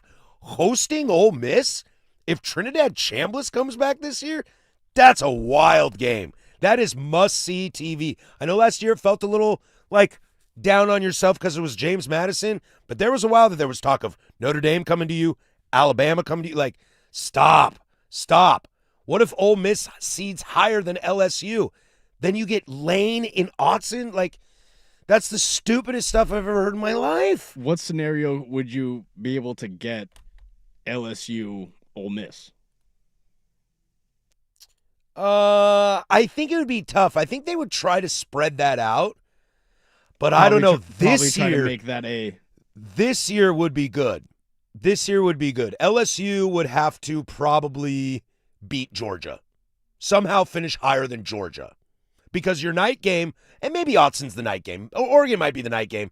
I just know they love to put the SEC in the night, which would be Georgia hosting USC. So this guy believes in USC this year. I don't think their schedule's that crazy. I mean, if you want to make it to the playoff, you got to beat good teams. And you're going to host Ohio State, and you're going to go to Autzen. I know they or still it's the other way around. I don't remember. I know they still have their quarterback, but does losing Mekhi Lemon really just start to see the regression? I mean, that's the real question: is Mayava Of the good? passing game? Is Mayava good? I don't know that answer. 'Cause we saw and I don't mean that in a negative way. I just mean I don't know if Mayava's good. But we saw Dante Moore without his receivers. His receivers were hurt all year, and he still found ways to produce. Again, now he has the opportunity to go out there and do it with a healthy core. But what does Mayava do without Mekhi Lemons? Yeah, that's my thing. Again, I'm not bashing on Mayava. Like, his stats were pretty nice last year. But quarterback stats always look good in Lincoln Riley's system. I know that if Dante Moore progresses this season, the whole reason why I think he knows and why everybody else knows he should return, if he gets better, boy, look out. Look out. I don't know if it's enough to win the Big Ten, but look out. Again, he's a dangerous guy with the ball in his hand. But I've always been a firm believer that right behind Ohio State, USC's wide receiver U. You always have been for a long time. They have been for a long time. Yeah, I'm there with you. Do they have another guy that can step up and be a first round, second rounder, and We'll have Amon to Ra, Michael Pittman? This number one recruiting class, is there somebody in there that can catch a ball? We'll see. Hopefully. Let's see. LSU Ohio State winner of that would take on the 1 seed Miami, that they are predicting to be the 1 seed. Look, Cristobal's got it rolling down there. The recruiting is on. You've got a quarterback in Mensa coming back. Malachi Toney's still there. Like, you're in a good spot. You're losing an offensive lineman. You're losing some D studs to the draft, but I would think Mario's got a plan for all that. I bet you they still have a handful of D linemen who are ready to get after the quarterback. I know they still have a few linebackers that they wanted to evolve. I know they lost Basaint, but again, with a Mario Cristobal, he makes the front seven play a little bit easier for linebackers. He sure does. He sure does. I mean, that's the forte. I would hope so. Your Ole Miss Oregon winner of that would take on the SEC champ Texas. Now, let me tell you this. Whoa. I don't think you were here for, you weren't with us. I was very high on Arch going to this year. I was one of those guys. Drank the Kool-Aid on Arch Manning. I threw up from that Kool-Aid about 6 times shortly after that. Very, very wrong. I do still believe there's something there in Arch. Is Arch Peyton? No, I don't think so. But is Arch a top-tier quarterback in this year's class? Yeah, maybe. And if you can get decent quarterback play above average from an elevated Arch Manning, and Sarkisian stops doing terrible ideas in the red zone, this Texas team can win a natty. That's how talented they are. Do you start looking at Arch Manning like Drew Aller this year? Kind of. Don't screw it up. Yeah, I don't need you. But Arch has the added benefit of he can run. So if it's Drew Aller, don't screw it up, and your feet work. I mean, I think Arch is in. I think I would rather, in a college football situation, I think I would rather have Dante Moore than Arch Manning. I think 80% of college football would probably agree with that. But I wonder if top to bottom, this Texas team might be more talented than Oregon right now. Texas spends a lot of money in that NIL. If you put Dante on that Texas team, they might win natties. And I said that plural. Multiple. Yeah. So Texas will be your number 2. USC at Georgia winner would take on Indiana. This is the other big one for me. Look, I love Sig. That story is amazing. There's a lot of moving pieces there. Hoover's the quarterback now. Is he Mendoza? I don't know that. You're losing wide receivers. Who the next guy's coming?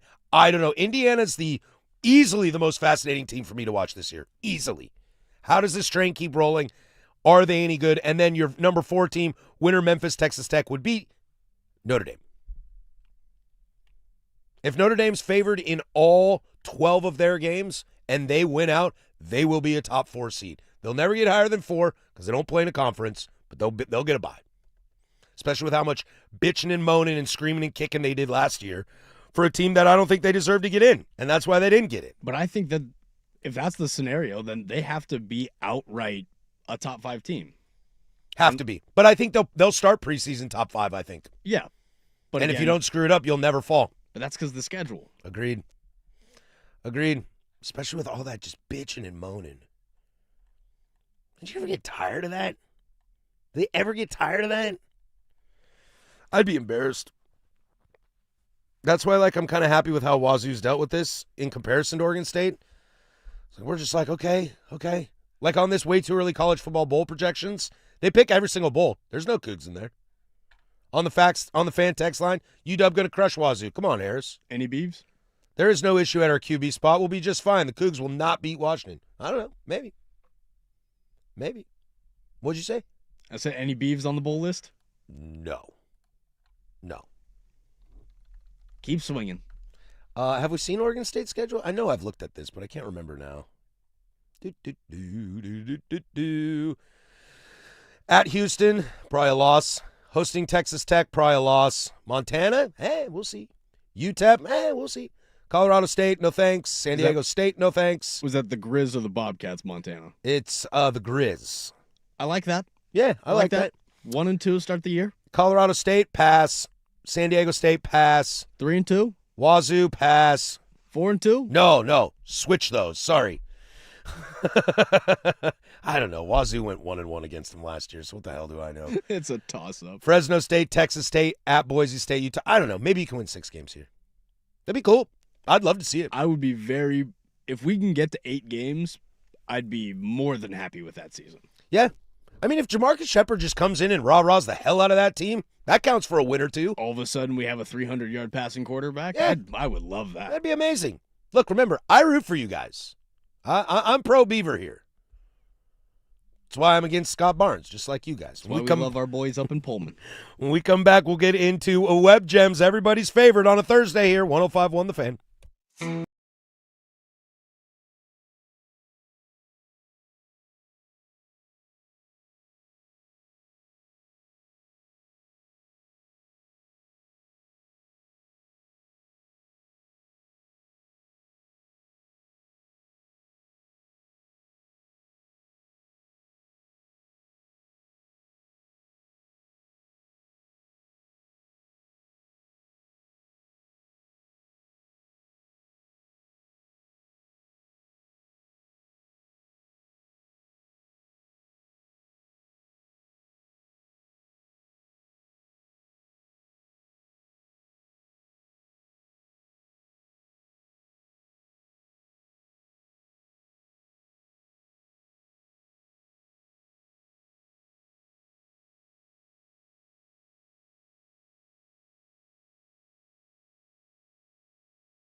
All right, this is everybody's favorite Web Gems. Do it every single day at 11:45. Coming up in the big nooner, we'll have 10 Toes Down as it is a Thursday at 12:15. Get those in, 503-864-6326. We'll have a little baseball chatter as the World Baseball Classic has moved on to the knockout rounds. The opportunity for Major League Baseball and baseball worldwide with the outcome of this tournament. Also just some fun things that I saw to share with you all. Vladdy Jr. had a just precious moment to me last night.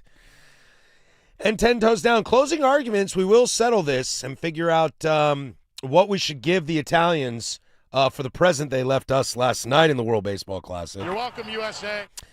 Dude, that's my absolute new favorite drop, dude. That's 100% the new one. Yep. I don't know if I'm going to be putting on this headset again. Iconic. You're welcome, USA. Better. Vinny P. The Pasquatch. That's great. Web Gems brought to you today by the Hartford Yard Goats. Oh, now I need to look up their hat. Oh, I bet you this hat is sweet. Hartford Yard Goats. Have you noticed, I don't know how much minor league life you have, Yeah, it's Casey. sweet. That's really sweet. Minor league hats are amazing. They are always some of the best looking ones. I have the Los Sonadores. It kind of looks like the Hillsboro Hops H, but then they have another logo that is a goat with it's a ram's head. It looks like With a bat mouth. in its hand. And it is sweet. That is nice. A blue with a green bill. You don't see that combination very often. They have a cream one where it's like a cream white that just says Yard Goats. That thing looks crisp. Dude, this is amazing. They are releasing in what this article calls the culinary stunt era, a Taylor Swift inspired 2-foot-long hot dog wrapped in, get this, 11 powdered donuts for Eras Night on June 9th when they take on the New Hampshire Fisher Cats. Boy, that sounds like an awesome hat too. At Duncan Park. It is named the anti-hero dog, is designed to resemble the iconic friendship bracelets that were everywhere during the Pop Queen's Eras tour. You mean my house? You mean in my house? Like I got that S everywhere in my house. New Hampshire Fisher Cats. Yeah. Not as cool. Still nice. Still good? Still very New nice. Hampshire Fisher Cats. Fisher Cats is a pretty good name. The logo is a little bit Yeah, weird. Logo not my fave. It kind of looks like that old Charlotte Bobcats logo. Kind of, yeah. Dude, these things are so weird. Where are you when you put those like sweet and savory things together? I'm very much Like, do you like chicken and waffles? I love flavor profiles. Okay. So I like to do a little bit of a mashup. Would you take a stab at the powdered donuts in a hot dog? I don't know if I can be caught in public eating that, but I think I have to try it. Is this like the person that gets fast food that refuses to tell anybody they get fast food, so they like eat it in a parking lot or in a block down the road where no one can find them? Eat it before the fam gets home. Sitting in your garage, just nom nom nom nom nom nom nom. Disposing of all the evidence, yes. I can't do that. I think I'm a little bit of an old man fuddy-duddy in that sense of powdered donuts, delicious. Hot dogs, love hot dogs. I don't think they need to be together. What kind of dog? Because if it's like a jalapeno cheddar dog, I might be in. Okay, you're talking about giving yourself a little more. But if we're just talking a regular beef, Dude, it's quarter pound all beef hot dog. I'm out. That sounds like I'm going to take a bite of the hot dog and then I'm going to go for a bite of the donut and I'm going to still be tasting hot dog. An 11 powdered donut, mustard ketchup drizzled, sweet candied pink and blue sprinkles, all on an Italian loaf bun. Is the mustard and ketchup on the donuts? Yeah. It is. No, I think it's drizzled on the bun is what it looks like, and then there are sprinkles on the bun and the donuts with the dog running through the hole of the donuts. Because duh. I'm out. I'm out. I think so too, dude. Especially if this Beezy's gonna cost like $16. Just the description of the glizzy running through it. I don't know if I can do that. Yeah. Now their real concession items for the season: a Dunkin' meatloaf sandwich, jalapeno popper grilled cheese. Sign me up. 2-foot loaded trough of fries. This thing is like this, kind of like that wide, like a boat of chips you would get at a stadium. Are they still? But it's 2 feet long. Are they still a urinal trough stadium? I would hope so. You'd have to be. The extreme taco bowl, the 2-foot chili cheese dog, and mini empanadas. Dude, we're going to Hartford this summer, dude. I'm in. We're going to Hartford this summer. I am all in on that. We're going to Hartford this summer, and we're buying a hat. That's what I do. Any minor league ballpark I go to, I buy a hat. Because, in minors, they might be affiliated with, a major team that you don't like. But it's minors. It's more like local stuff. The logos. Yeah. You're doing it for the logos to add to the collection. I got a Hillsboro Hops hat. They're part of the Diamondbacks. I'm not a Diamondback fan. I got a Tacoma Rainiers hat. They're part of the Mariners. I watch the Mariners. They're not my favorite team. I got a St. Paul Saints hat. They're Minnesota's AAA. I hate the Twins. I do have love the Saints though. I do have an Arizona Diamondbacks hat. Their Serpientes hat. Those are cool. Those are cool. Ones, those are nice. My Hillsboro Hops hat is the Los Sonadores, the coyote howling or he's a wolf. I'm not sure which one he is. Howling to the moon. Probably need a new one soon. I've beat the hell out of that. The Big Nooner is next. The future of the sport after a so far successful situation, plus 10 toes down. 105.1 The Fan.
Now, from the George McCoy and Warren Allen Sports Desk, a Sports Center update on the Fan Sports Network, 105.1 FM and 1080 AM. This Sports Center update is brought to you by Big's Chicken. Try their smoked and fried wings, tossed with a perfect dry rub, and served with a trio of killer sauces. Menus at bigschicken.com. First on the Fan, some more free agency notes for you as the NFL, during the free agency period, as the Chiefs are signing former Dolphins cornerback Cater Cahu to a one-year deal. The Browns have officially released tight end David Njoku and right guard Wyatt Teller with post-June 1st designations, and by doing so, Cleveland breaks Njoku's dead cap into $9.5 million in 2026 and $14.7 million in 2027, allowing Cleveland some cap relief after June 1st. The Bengals have reached a deal with D-tackle Jonathan Allen on a 2-year, $28 million deal. Cincinnati pursued the former Pro Bowler aggressively after Minnesota released him and have finally reached the deal. Pass rusher Bradley Chubb has found himself a new deal with the Buffalo Bills on a $43.5 million deal with $29 million guaranteed. Chubb played 17 games last season in Miami, recording 8.5 sacks as the team's defensive captain. The United States has advanced out of pool play thanks to Italy's 9-1 win over Mexico last night in the World Baseball Classic. Team USA narrowly avoided disaster, having left their fates in the hands of Italy. But thanks to Vinny Pasquantino, his electric 3-home run performance, the United States will face off against Canada in the quarterfinals on Friday. Finally, your Blazers have the night off tonight, but are back in action tomorrow, hosting the Jazz at 7 p.m. inside the Moda Center. And for more sports scores and stories in 30 minutes, I'm Casey Smith from the George McCoy at Warren Allen Sports Desk. Hurt and missing work? Insurance companies acting like jerks? Don't call your mom. Call George McCoy at warrenallen.com. Your home for the Oregon Ducks, the Fan.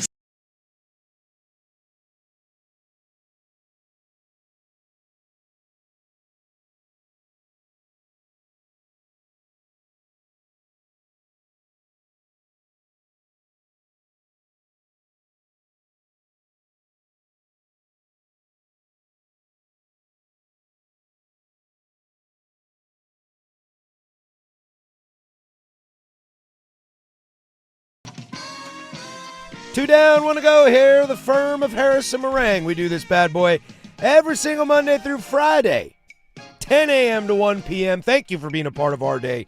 We are stoked to be a part of your day. Danny under the weather today. Fortunately, we had to send him home. We give him our best wishes, and hopefully he'll be good to go for tomorrow. We'll be excited to have him then. After us, we'll turn it over to Duck Insider from 1 to 2. Then it's the Fan Happy Hour with my boy Luke Anderson from 2 to 3. And then it's prime time, baby, 3 to 7. And then, bonus hour on Thursdays, recruiting with Andrew Nemick from 7 to 8 p.m., finishing up 14 hours of live, local, continuous, regional sports talk radio. It's 10 Toes Down Thursday here. We'll get to that in about, 15 minutes. You can get any of those questions you need answered unequivocally, no wishy-washy. 10 feet, 10 toes, 2 feet down, all the way. Get those questions in 503-864-6326. Also, speaking of that, all week long here on The Firm, you have a chance to win a pair of tickets to the Megusta Festival on June 27th, 2026 at Waterfront Park, featuring Sublime, Cypress Hill, and more. You can text the word Sublime, SUBLIME, to 503-864-6326. That's 503-864-6FAN now to enter your chance to win a pair of tickets to the Megusta Festival on June 27, 2026 at Waterfront Park. Head to 1051thefan.com for complete details. Look, I know what you're going to say. I know what you're feeling. I know what you think about. If Patrick's gone and Danny's here, he just talks basketball all the time. If Danny's gone and Patrick's here, he's just going to talk baseball the whole time. Well, you're right, I'm going to. But it's actually for a different reason. I was going to have this conversation with Danny anyway, whether he was here today, because we've seen something very interesting now back-to-back. I will be curious how this plays into the regular season starting. They're at different time periods. I think it does better for this other sport for the time period they do. And in fact, it's the argument Tarek Skubel's having. But if you can get to the final teams in the World Baseball Classic, Who is not still alive that you think should be still alive?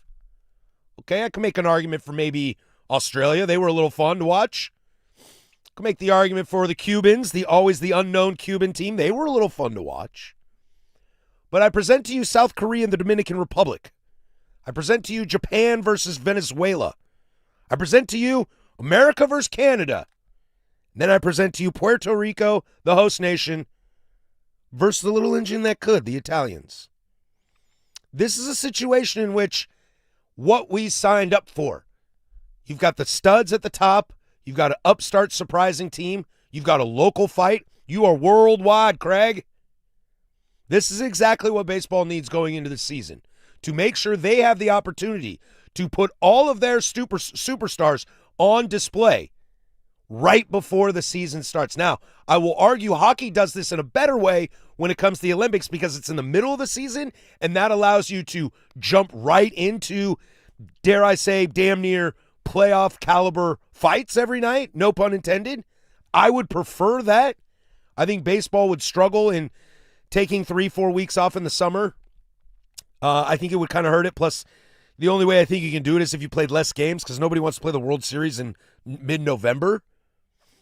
But hockey does this when it's USA, Canada in the end. And you get a team like Slovakia who makes a run. You're kind of like, hey, this is rad. And you have a great game and you got an upset in the final of USA beating Canada. How does that not get your juices flowing for the rest of the NHL season and the Stanley Cup playoffs? Baseball's in this same spot. The unfortunate thing, the super, super unfortunate thing, is a lot of times this stuff is tied to the USA. I hate that. It's true. I can't get away from it, but it's a fact. USA's got to make the semis, if not the final. Otherwise, all the momentum in this will be lost. The idea of USA not advancing out of group play would have been an unmitigated disaster for the World Baseball Classic. For media rights, for the sport itself. Because I'll tell you what, I watched that Italy-Mexico game because it meant something to me.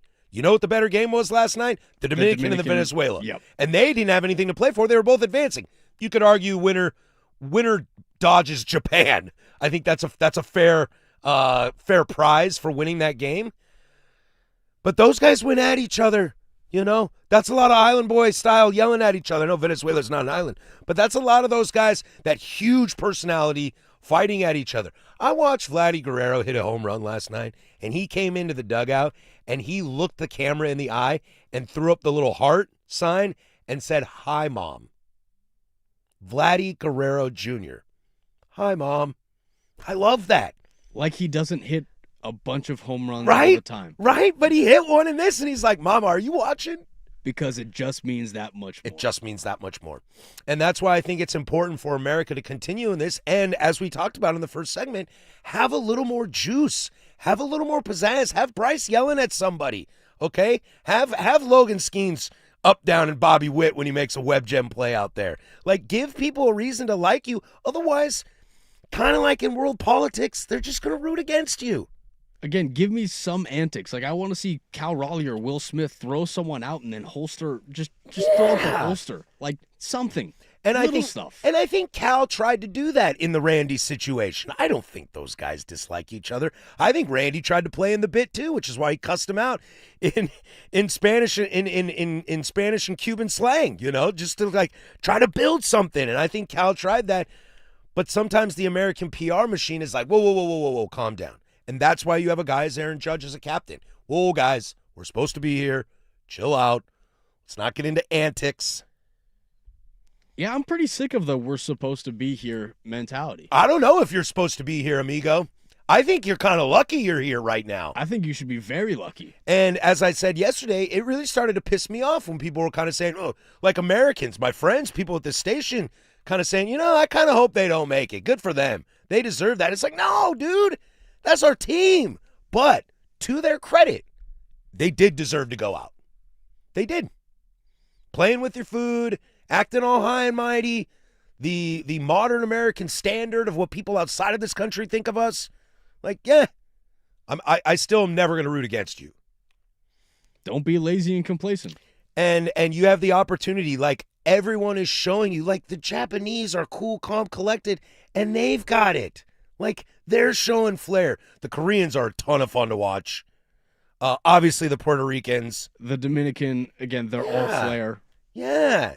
I just give some juice. Like, do you know what the least juice game is of these Final Four games? It's USA-Canada. USA-Canada. It's not even close. It's not even close. And we could milk that rivalry for everything. Without a doubt, we just did it 4 weeks ago. You know, if USA beats Canada, that's 2 for 2. You want to play football? You want to play basketball? Last time I checked, USA beat the world. That's 3. We're going for the sweep. Of the world, Craig. Of the world. There's just so much opportunity missed here. So much opportunity missed. You know, and then watch USA win this whole thing, and then it all becomes a moot point because USA won. I will be rooting for USA to win. Logan Webb will be on the bump tomorrow.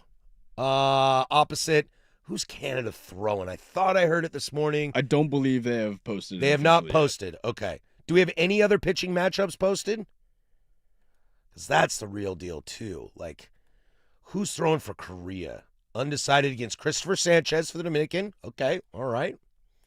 All right, that's Friday. Saturday, I bet you they don't have anything announced. Nope, nothing announced for Puerto Rico. Italy. Venezuela, Japan. Ranger Suarez for Venezuela. So they will throw their boy. And I don't know who Japan's going to throw because I think Yamamoto's done. I think Yamamoto's done for the tournament. I hope he's not. I want to see him throw again. Anyway, go USA. This is how you continue to build. Look, baseball is in such a great spot right now. Baseball has decided, like, you want us to be regional? Fine, we'll be regional. College football can be regional. It's like $9 billion industry. According to JapanBall.com, Yoshinobu Yamamoto might start the game. So, might be a game time. Yamamoto versus Ranger Suarez, bro, that's like playoff baseball. That is World Series matchup. I'm still waiting for the foot to drop, though. I don't know if you've been around me long enough, Casey, to know that the one thing I always say is that nobody hates Major League Baseball more than Major League Baseball. They love to do stuff to get in their way. They step in it like no one's business. Like Lane Kiffin takes notes on how MLB steps in it. Scott Barnes takes notes on how MLB steps in it. They sometimes can't get out of their own way.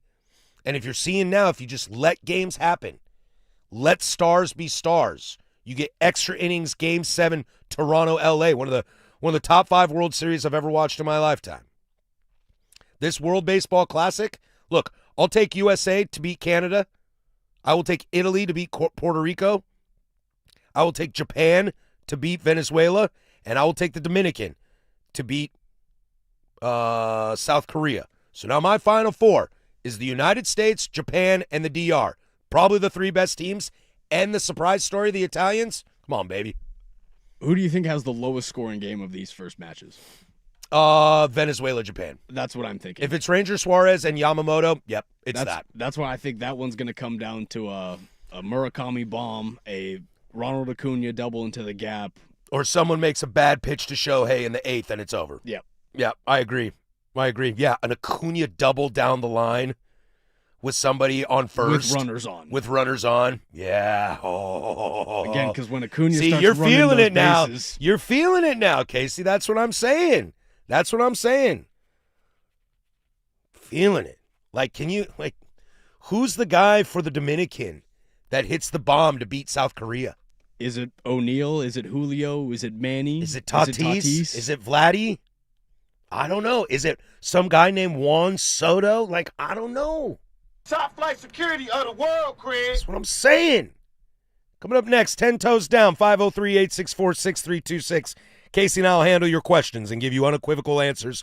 No wishy-washy. No fence sitting. No sitting here in the middle. We'll finish it up next. Portland Sports Leader, the Fan Sports Network.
All right, 10 toes down here, baby. Thursday, 12:15. That's what we do every single week here on the Firm of Harris Meringue.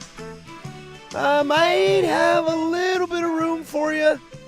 If you want to still sneak some in, 503-864-6326 or over on the YouTubes. I will tease you. We will double seg you this. And in the double segment, a listener pointed this out yesterday. We will have the discussion of who was a worse GM, Neil Olshey or Scott Barnes. So buckle up, buckaroos.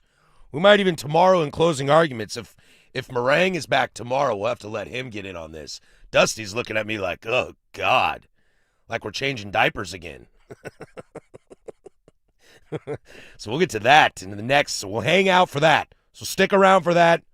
Maybe we'll let Danny, if he's back tomorrow, join in on that as well. Somebody said just to make sure, just to hear Danny say nice things about Neil Olshey would be worth it because spoiler alert, I will try to make the case for Olshey being worse. I'll try. I'm a biased judge in this one. But this is 10 toes down. We try not to wishy-wash anything and just say them unequivocally.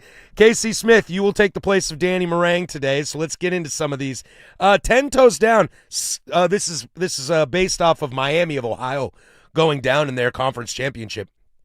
Skip the automatic bid and make the whole tourney the top 64 P4 teams. 10 toes down. Power 4 teams only.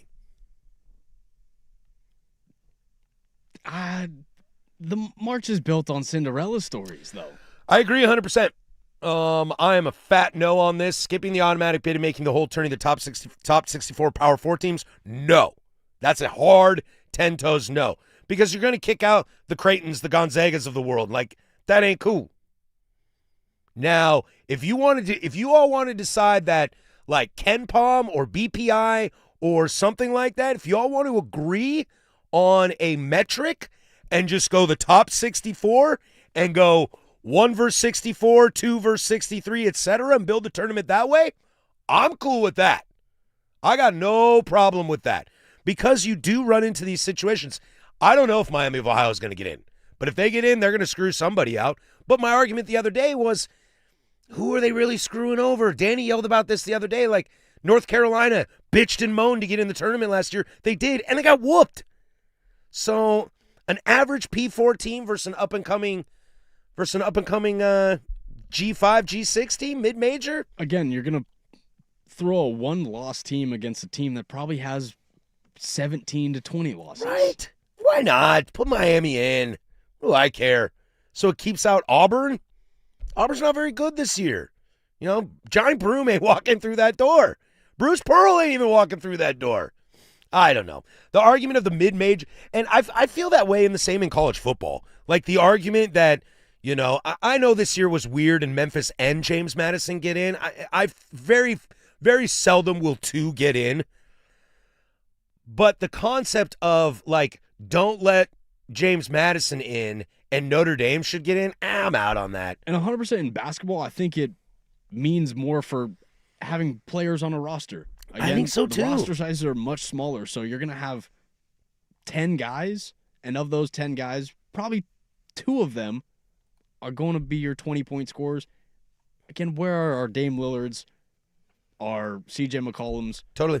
Wally Szczerbiak. Exactly. I don't know if you remember Wally, but Wally was a huge mid-major guy for me when Wally Szczerbiak went off. You know, Adam Morrison cried on the ground. You know, like, you don't get those memories without it. You know, Florida Gulf Coast, they're just throwing up alley-oops on their way to the Final Four. Glenn Big Baby Davis at George Mason. You don't forget these things. Again, Loyola of Chicago. Yeah, Sister Jean, dude. We got stories for days. Wasn't it like, didn't Western Kentucky hit a shot against some big team as well at some point? Like, and then you don't get these. I showed it to you this morning. The McNeese State team manager with the boombox with all of his and aura. chains. Yeah, dude. You don't get those moments. You don't. Is McNeese State gonna win? No, they're gonna get smoked. But I'm gonna watch that team manager flex as much as he can during the tournament. And I'm going to have some bevies doing it up at the A&A Sportsbook when we're there next Thursday and Friday. What's wrong with you people? Are you a golf guy? I am a golf guy. Okay.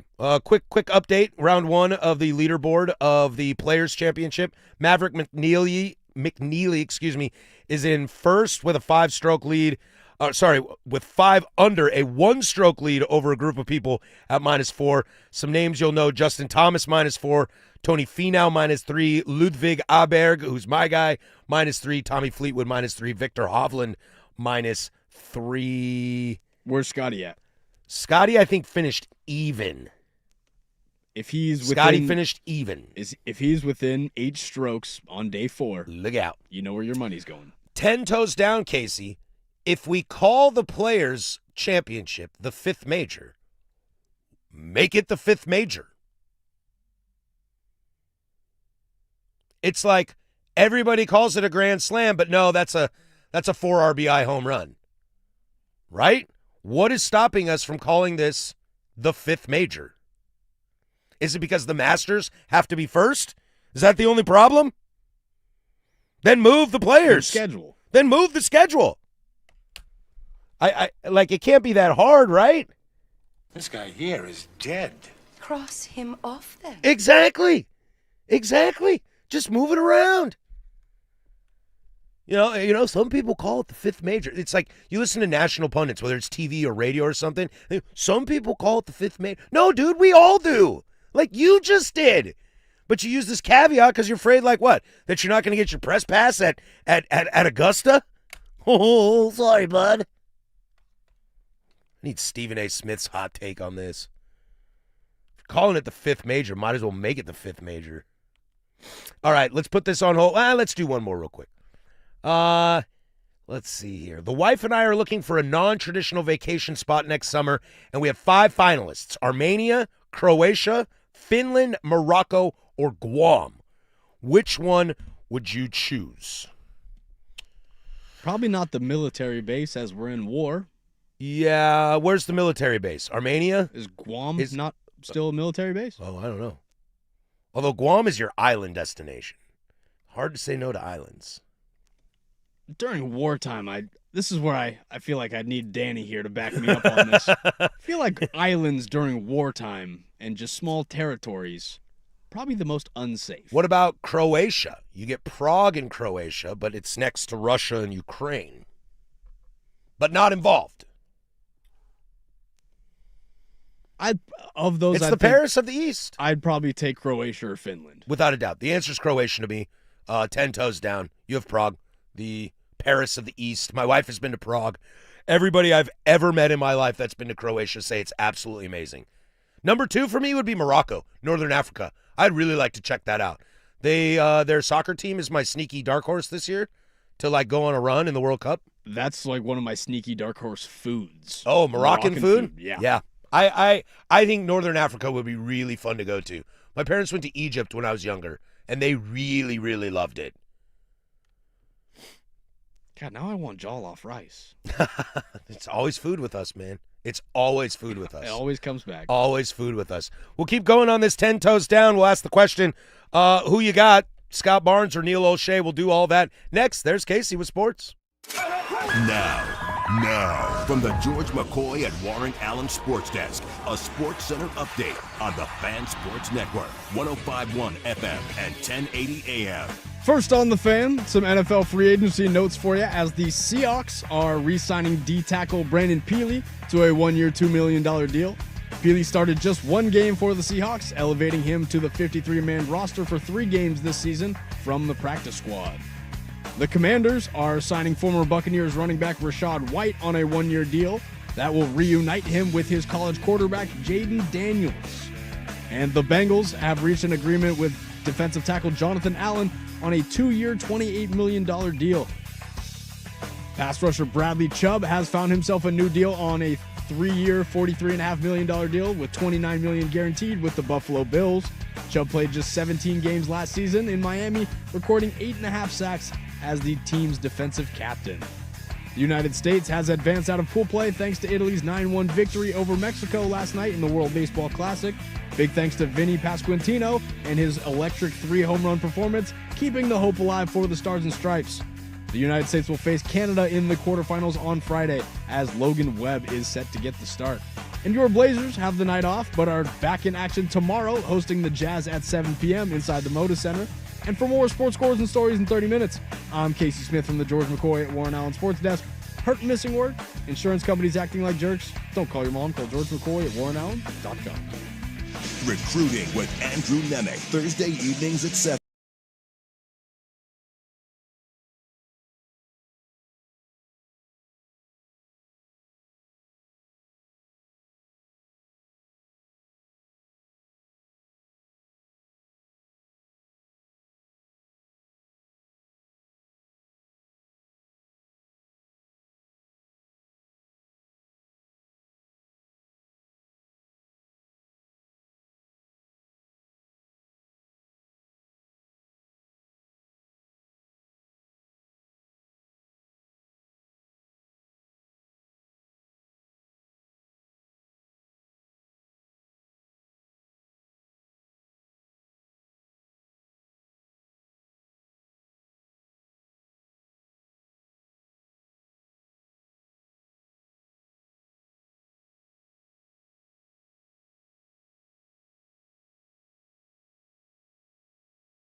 This is 10 Toes Down, part 2. Every Thursday at 12:15. You know, Casey, you ever have those situations where you're like talking to a boss or your parent or a friend, and you're in kind of an argument or you got to stick up for yourself or something like that, and then about 2 seconds after you're done, you realize what you should have said? That's me realizing that Prague is in Czechia and not in Croatia. So, you got me. The other day, I 10 toes down, I'm an idiot. I've still heard great things about Croatia. I said Rudy Gobert was on the, not on the Timberwolves, but on a different team. Yep. You know, I try my hardest here. I do actually. Smiles and glory holes. I do actually try really hard. I hope that's at least seen. I stole this from something that I made and was texting back and forth with a listener. 10 toes down, eating fast food in a quiet car alone is better than eating fast food in any other scenario.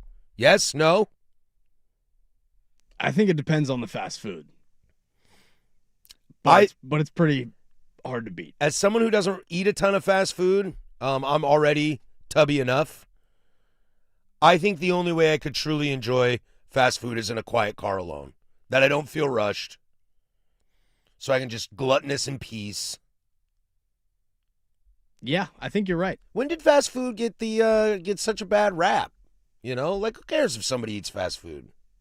It's the quality of the food. I only don't eat it because I'm this tubby. If I was your size, I'd rock it. Every once in a while. Yeah. But it does damage to the stomach. It can do some damage. It does a lot of damage. Yeah. And it's funny because like my generation, dude, we were grown up on fast food. But I think fast food was probably a lot better then than it is now. I think of like diner food. I think of the traditional like American diner. Mm-hmm. How that has, I guess, kind of degressed. That has definitely degressed. Diner food was so awesome. If you can find a good diner that's not just gonna, you know, call some demons later, that's something we're missing. Ooh, could we send those to the Italians? Good diner food? Good American breakfast? Nah, because I feel like Italians probably have better breakfast. Yeah, you're probably right. It's probably a cigarette and a glass of wine. Cigarette, glass of wine, and a bunch of pastries? Cannoli. Sign me up. Yeah, sign me up. We will get to that in closing arguments of what we should offer the Italians for the wonderful present they gave us last night. You're welcome, USA. But this is 10 toes down. Let's get to the big one here, all right? 10 toes down. The worst GM of their respected jobs. Scott Barnes or Neil Olshey? Casey, I will defer to you to go first. Scotty B. And why? I need some answers. Again, we said it yesterday. Not only is he not asleep at the wheel, he's crashing into everyone with the car that he's driving. And I think that's it. Look, this is I can't. I was thinking how do I stick up for Neil Olshey? And I just can't. The answer is Scott Barnes. Because if you look at it from an Olshey standpoint, like let's just take away Barnes, okay? If you look at this from a Neil Olshey standpoint, what's the biggest thing that everybody's mad about? LaMarcus and hanging on to CJ for too long, right? The LaMarcus thing is kind of weird. I think he was probably worried about the cost of LaMarcus and the fall of LaMarcus, which, look, the fall of LaMarcus was not graceful. And I think how that shakedown probably just left a sour taste in people's mouths. I think so, too. You're letting an all-star caliber player leave for nothing. It's like you would want to hope to get something out of it, like a sign and trade or deal him at the deadline the year before. So I get that. The C.J. McCollum thing, look, dude, Neil Olshey drafted C.J. McCollum, who's still in the league. Like rode it till the wheels fall off. That's a hit. Like he hit on his draft pick. And there are definitely plenty of draft picks he did not hit on. Zach Collins, paging Zach Collins, a pillar of the future of the franchise. But sometimes in the NBA draft, man, Danny and I talk about the 2024, 2023 draft all the time. It's cheeks, man. Alex Sarr went number 2. The kid from Atlanta who can't play anymore went number 1. Like, it's hard to find college guys that hit, you know. Oh, you drafted Victor Wembanyama? Nice call, dude. Durr. Alex Sarr just had 83 points dropped on his head top the other night. Boom, exactly. So it's like it's hard. O'Shea hit on McCollum. Now, I definitely think McCollum should have been traded earlier. I definitely think we rolled the no defense small guards for too long. I definitely think that. But that was the way that the league was rolling. Also, Neil O'Shea got this team to a Western Conference Finals. And he also hit on the greatest franchise player in the history of the Blazers out of Utah State. Okay? Scott Barnes is literally driving the sports programs into the ground. What happens if he gets his hands on the baseball program? Because football and basketball are dead. You're telling basketball players to play for themselves to transfer. I really just thought of the idea of Scott Barnes actually dictating what happens in the baseball room. Right? That's scary. Isn't that terrifying? So Because that feels like the one thing at Oregon State that you can't screw up. Just roll the ball out and let them do it. They're handling it. Again, if Mitch Canham wasn't the coach, right. I'd be petrified at what is going on there. Mm-hmm. But again, thank God that Canham's very headstrong. He's going to control what's going on in that building. Yeah. But everywhere else, Scott Barnes is imploding. Let everything. Let the baseball crowd dictate the baseball crowd and let them go. I would say the same thing about the women's basketball program. Whatever they're doing over there is working.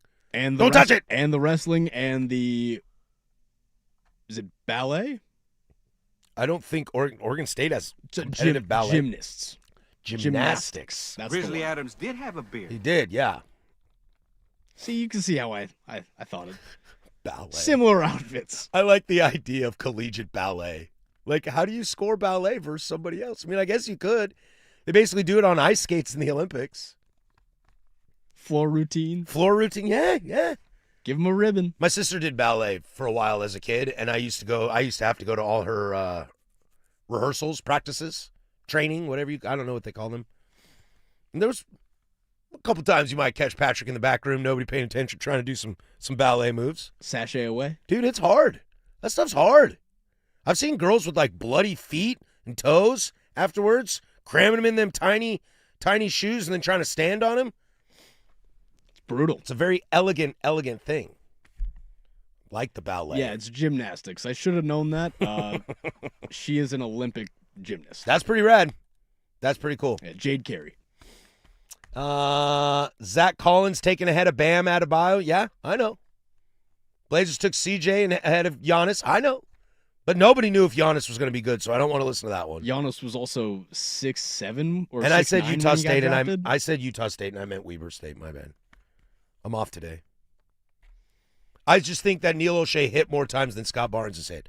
What's the best thing Scott Barnes has done for Oregon State of late? I can't name it. Of late? Ever, maybe. Probably the Jamarcus Shepard hired. It could be a nice hire, but that's a giant unknown. But that's what Scott Barnes is. Wayne Tinkle went to an Elite Eight, but I think there's a lot of Cinderella magic in that. Yeah. Part of me thinks that the best thing that Scott Barnes has done Bringing back Jonathan Smith? No. Smith had some good years. But how did it end? Terribly. Very, very disastrously. Yeah. Very sour taste. And I think no matter what, whether it's your fault or not, look, I don't blame Oregon State and Washington State for being left behind in the Pac-12 debacle. But it's always going to land on you. It's always going to land on you. Nobody knew Giannis was going to be Giannis, but it still falls on him. And that's a little not fair, but unfortunately we live in a world that's not very fair. It's Scott Barnes and it's not close. I'm going to need a lot more convincing at why O'Shea. Because Scott Barnes is just detrimental to the program. And it might just boil down to the fact that there were some fans sticking up for Neil O'Shea. Is anybody sticking up for Scott Barnes? I haven't heard a single person. Can't find him. I guarantee you I can find somebody out there that liked the Neil O'Shea run. Went to a Western Conference final. Drafted Dame, CJ. Did some good stuff. Yeah, this texter, I believe Barnes was a Larry Scott supporter. You're out on that if that's true. I'm out on that. Larry Scott, this is why we're all in this situation to begin with, is Larry Scott. Closing arguments is next to send you on your way. What should we give the Italians for that present they gave us last night? That's next. 105.1 The Fan. It's time for Easy Play, brought to you by Home Z, making home improvement easy. That one, I'm not sure if he got it all. Let's see. It's deep. It is gone. He's hit 3. Then he's going to have so much espresso in him, he may not go to sleep tonight. Courtesy of Fox there, as Vinny Pasquantino, the Sasquatch, goes deep for the third time to put Italy ahead. They win that game over Mexico 9-1, punches their ticket in the next round, but also punches the USA. You're welcome, USA. This Easy Play brought to you by HomeZ. Use HomeZ's online calculator to estimate your project instantly. Make it easy, call HomeZ. That's HOMZE, HomeZ.com.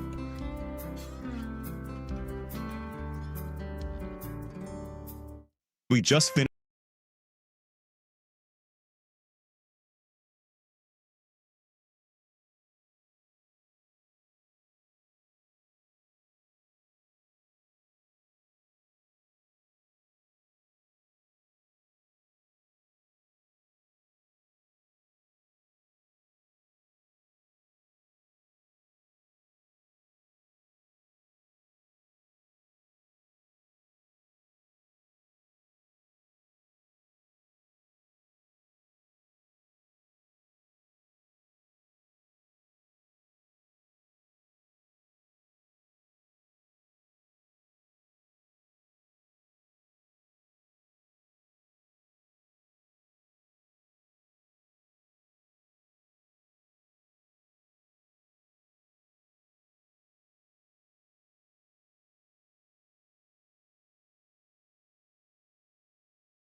All right, that's going to do it for us here. Closing Arguments brought to you by Leskin Law. Visit LeskinLaw.com for more information. Coming up on the program tomorrow, we'll hope to have Danny back. Hopefully he's feeling better, can jump in on this. Frank Isola had some comments on what he's hearing about the punishment for the Clippers, and if so, that could be fascinating. Web Gems will be a good one about a new stadium and what it cost.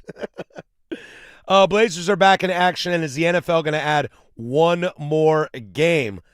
Plus, Jim Boeheim has an opinion on what the situation in Syracuse is right now.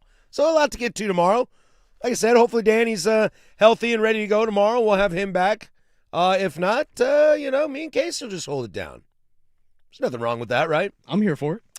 A couple quick news and notes to get to. Jonathan Allen, Cincinnati Bengals, they have a 2-year, $26 million contract. It's like they heard us. It's like they were listening to the first hour. This is what Cincinnati needed. They needed something. And this, while I don't think Joe is stoked to lose Trey Hendrickson, this has got to make you feel a little bit better. Allen had a good year last year in Minnesota. And you drafted Shamar Stewart last year. Obviously, you didn't get the production out of him that you wanted. Right. But now you're pairing him with a veteran D-tackle who can kind of allow him to do what Jordan Davis and who's the other and Jalen Carter did in Philadelphia. Oh, and don't forget they got that kid from the Seahawks. What's his name? I don't remember. Either way, that should be a nice piece for Cincinnati moving forward. Sliding over into men's college basketball. Really only one takedown of the day. That's Miami of Ohio losing to UMass. The fallout of that. Boya Mafe. Thank you. That will be the fallout from that will be fascinating. We won't know that till Sunday. Iowa State took down Texas Tech by 22. And let me tell you this. Look, Texas Tech is going to, people are going to choose them to go far. Let me tell you this. I would not.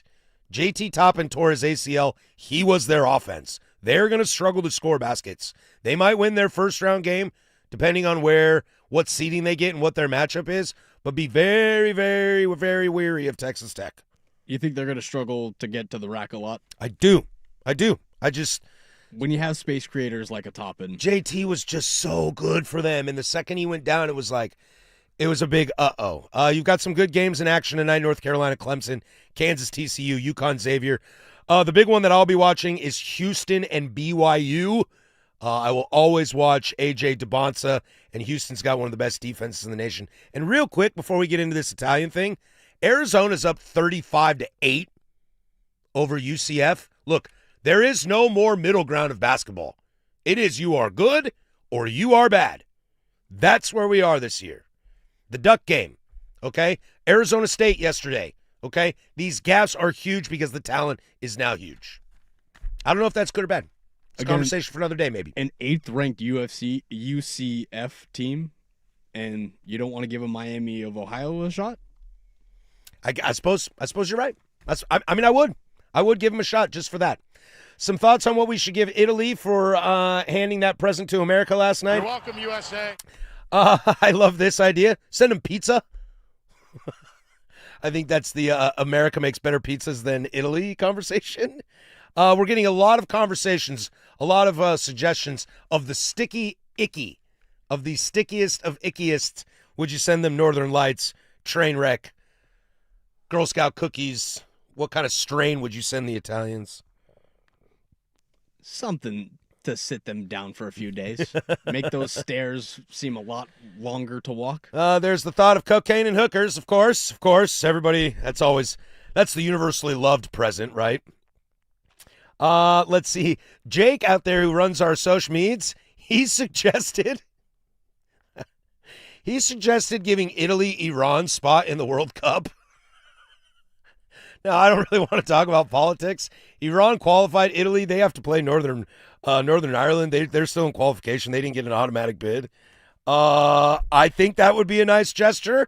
I hope America does not have that kind of pull, but we'll see how that goes. This is a great one, too, something that is kind of unique to America. You know, salmon, halibut, crab, oysters. Send them some nice seafood. What's some sort of art that we could send them? Jazz. Just jazz. Just jazz. Pick up KMHD and have them broadcast from Italy. I don't know. What other music is American that they want? I was thinking a painting of some sort. Some sort of, again, maybe something out of Cooperstown. You were asking earlier, what is the equivalent of the Statue of Liberty? Statue of Liberty, yeah. What if we sent Italy the Statue of Liberty on loan for 2 years? You're welcome, USA. You know? You never know. You never know. You never know. Closing arguments brought to you by Leskin Law. Visit LeskinLaw.com for more information. Leskin Law's one-day divorce mediation, peace treaties, not war plans. Blazers back in action tomorrow. So we'll get into that. And like I said, hopefully Danny's back. For Casey Smith over there, I'm Patrick Harris. Go do something I would do.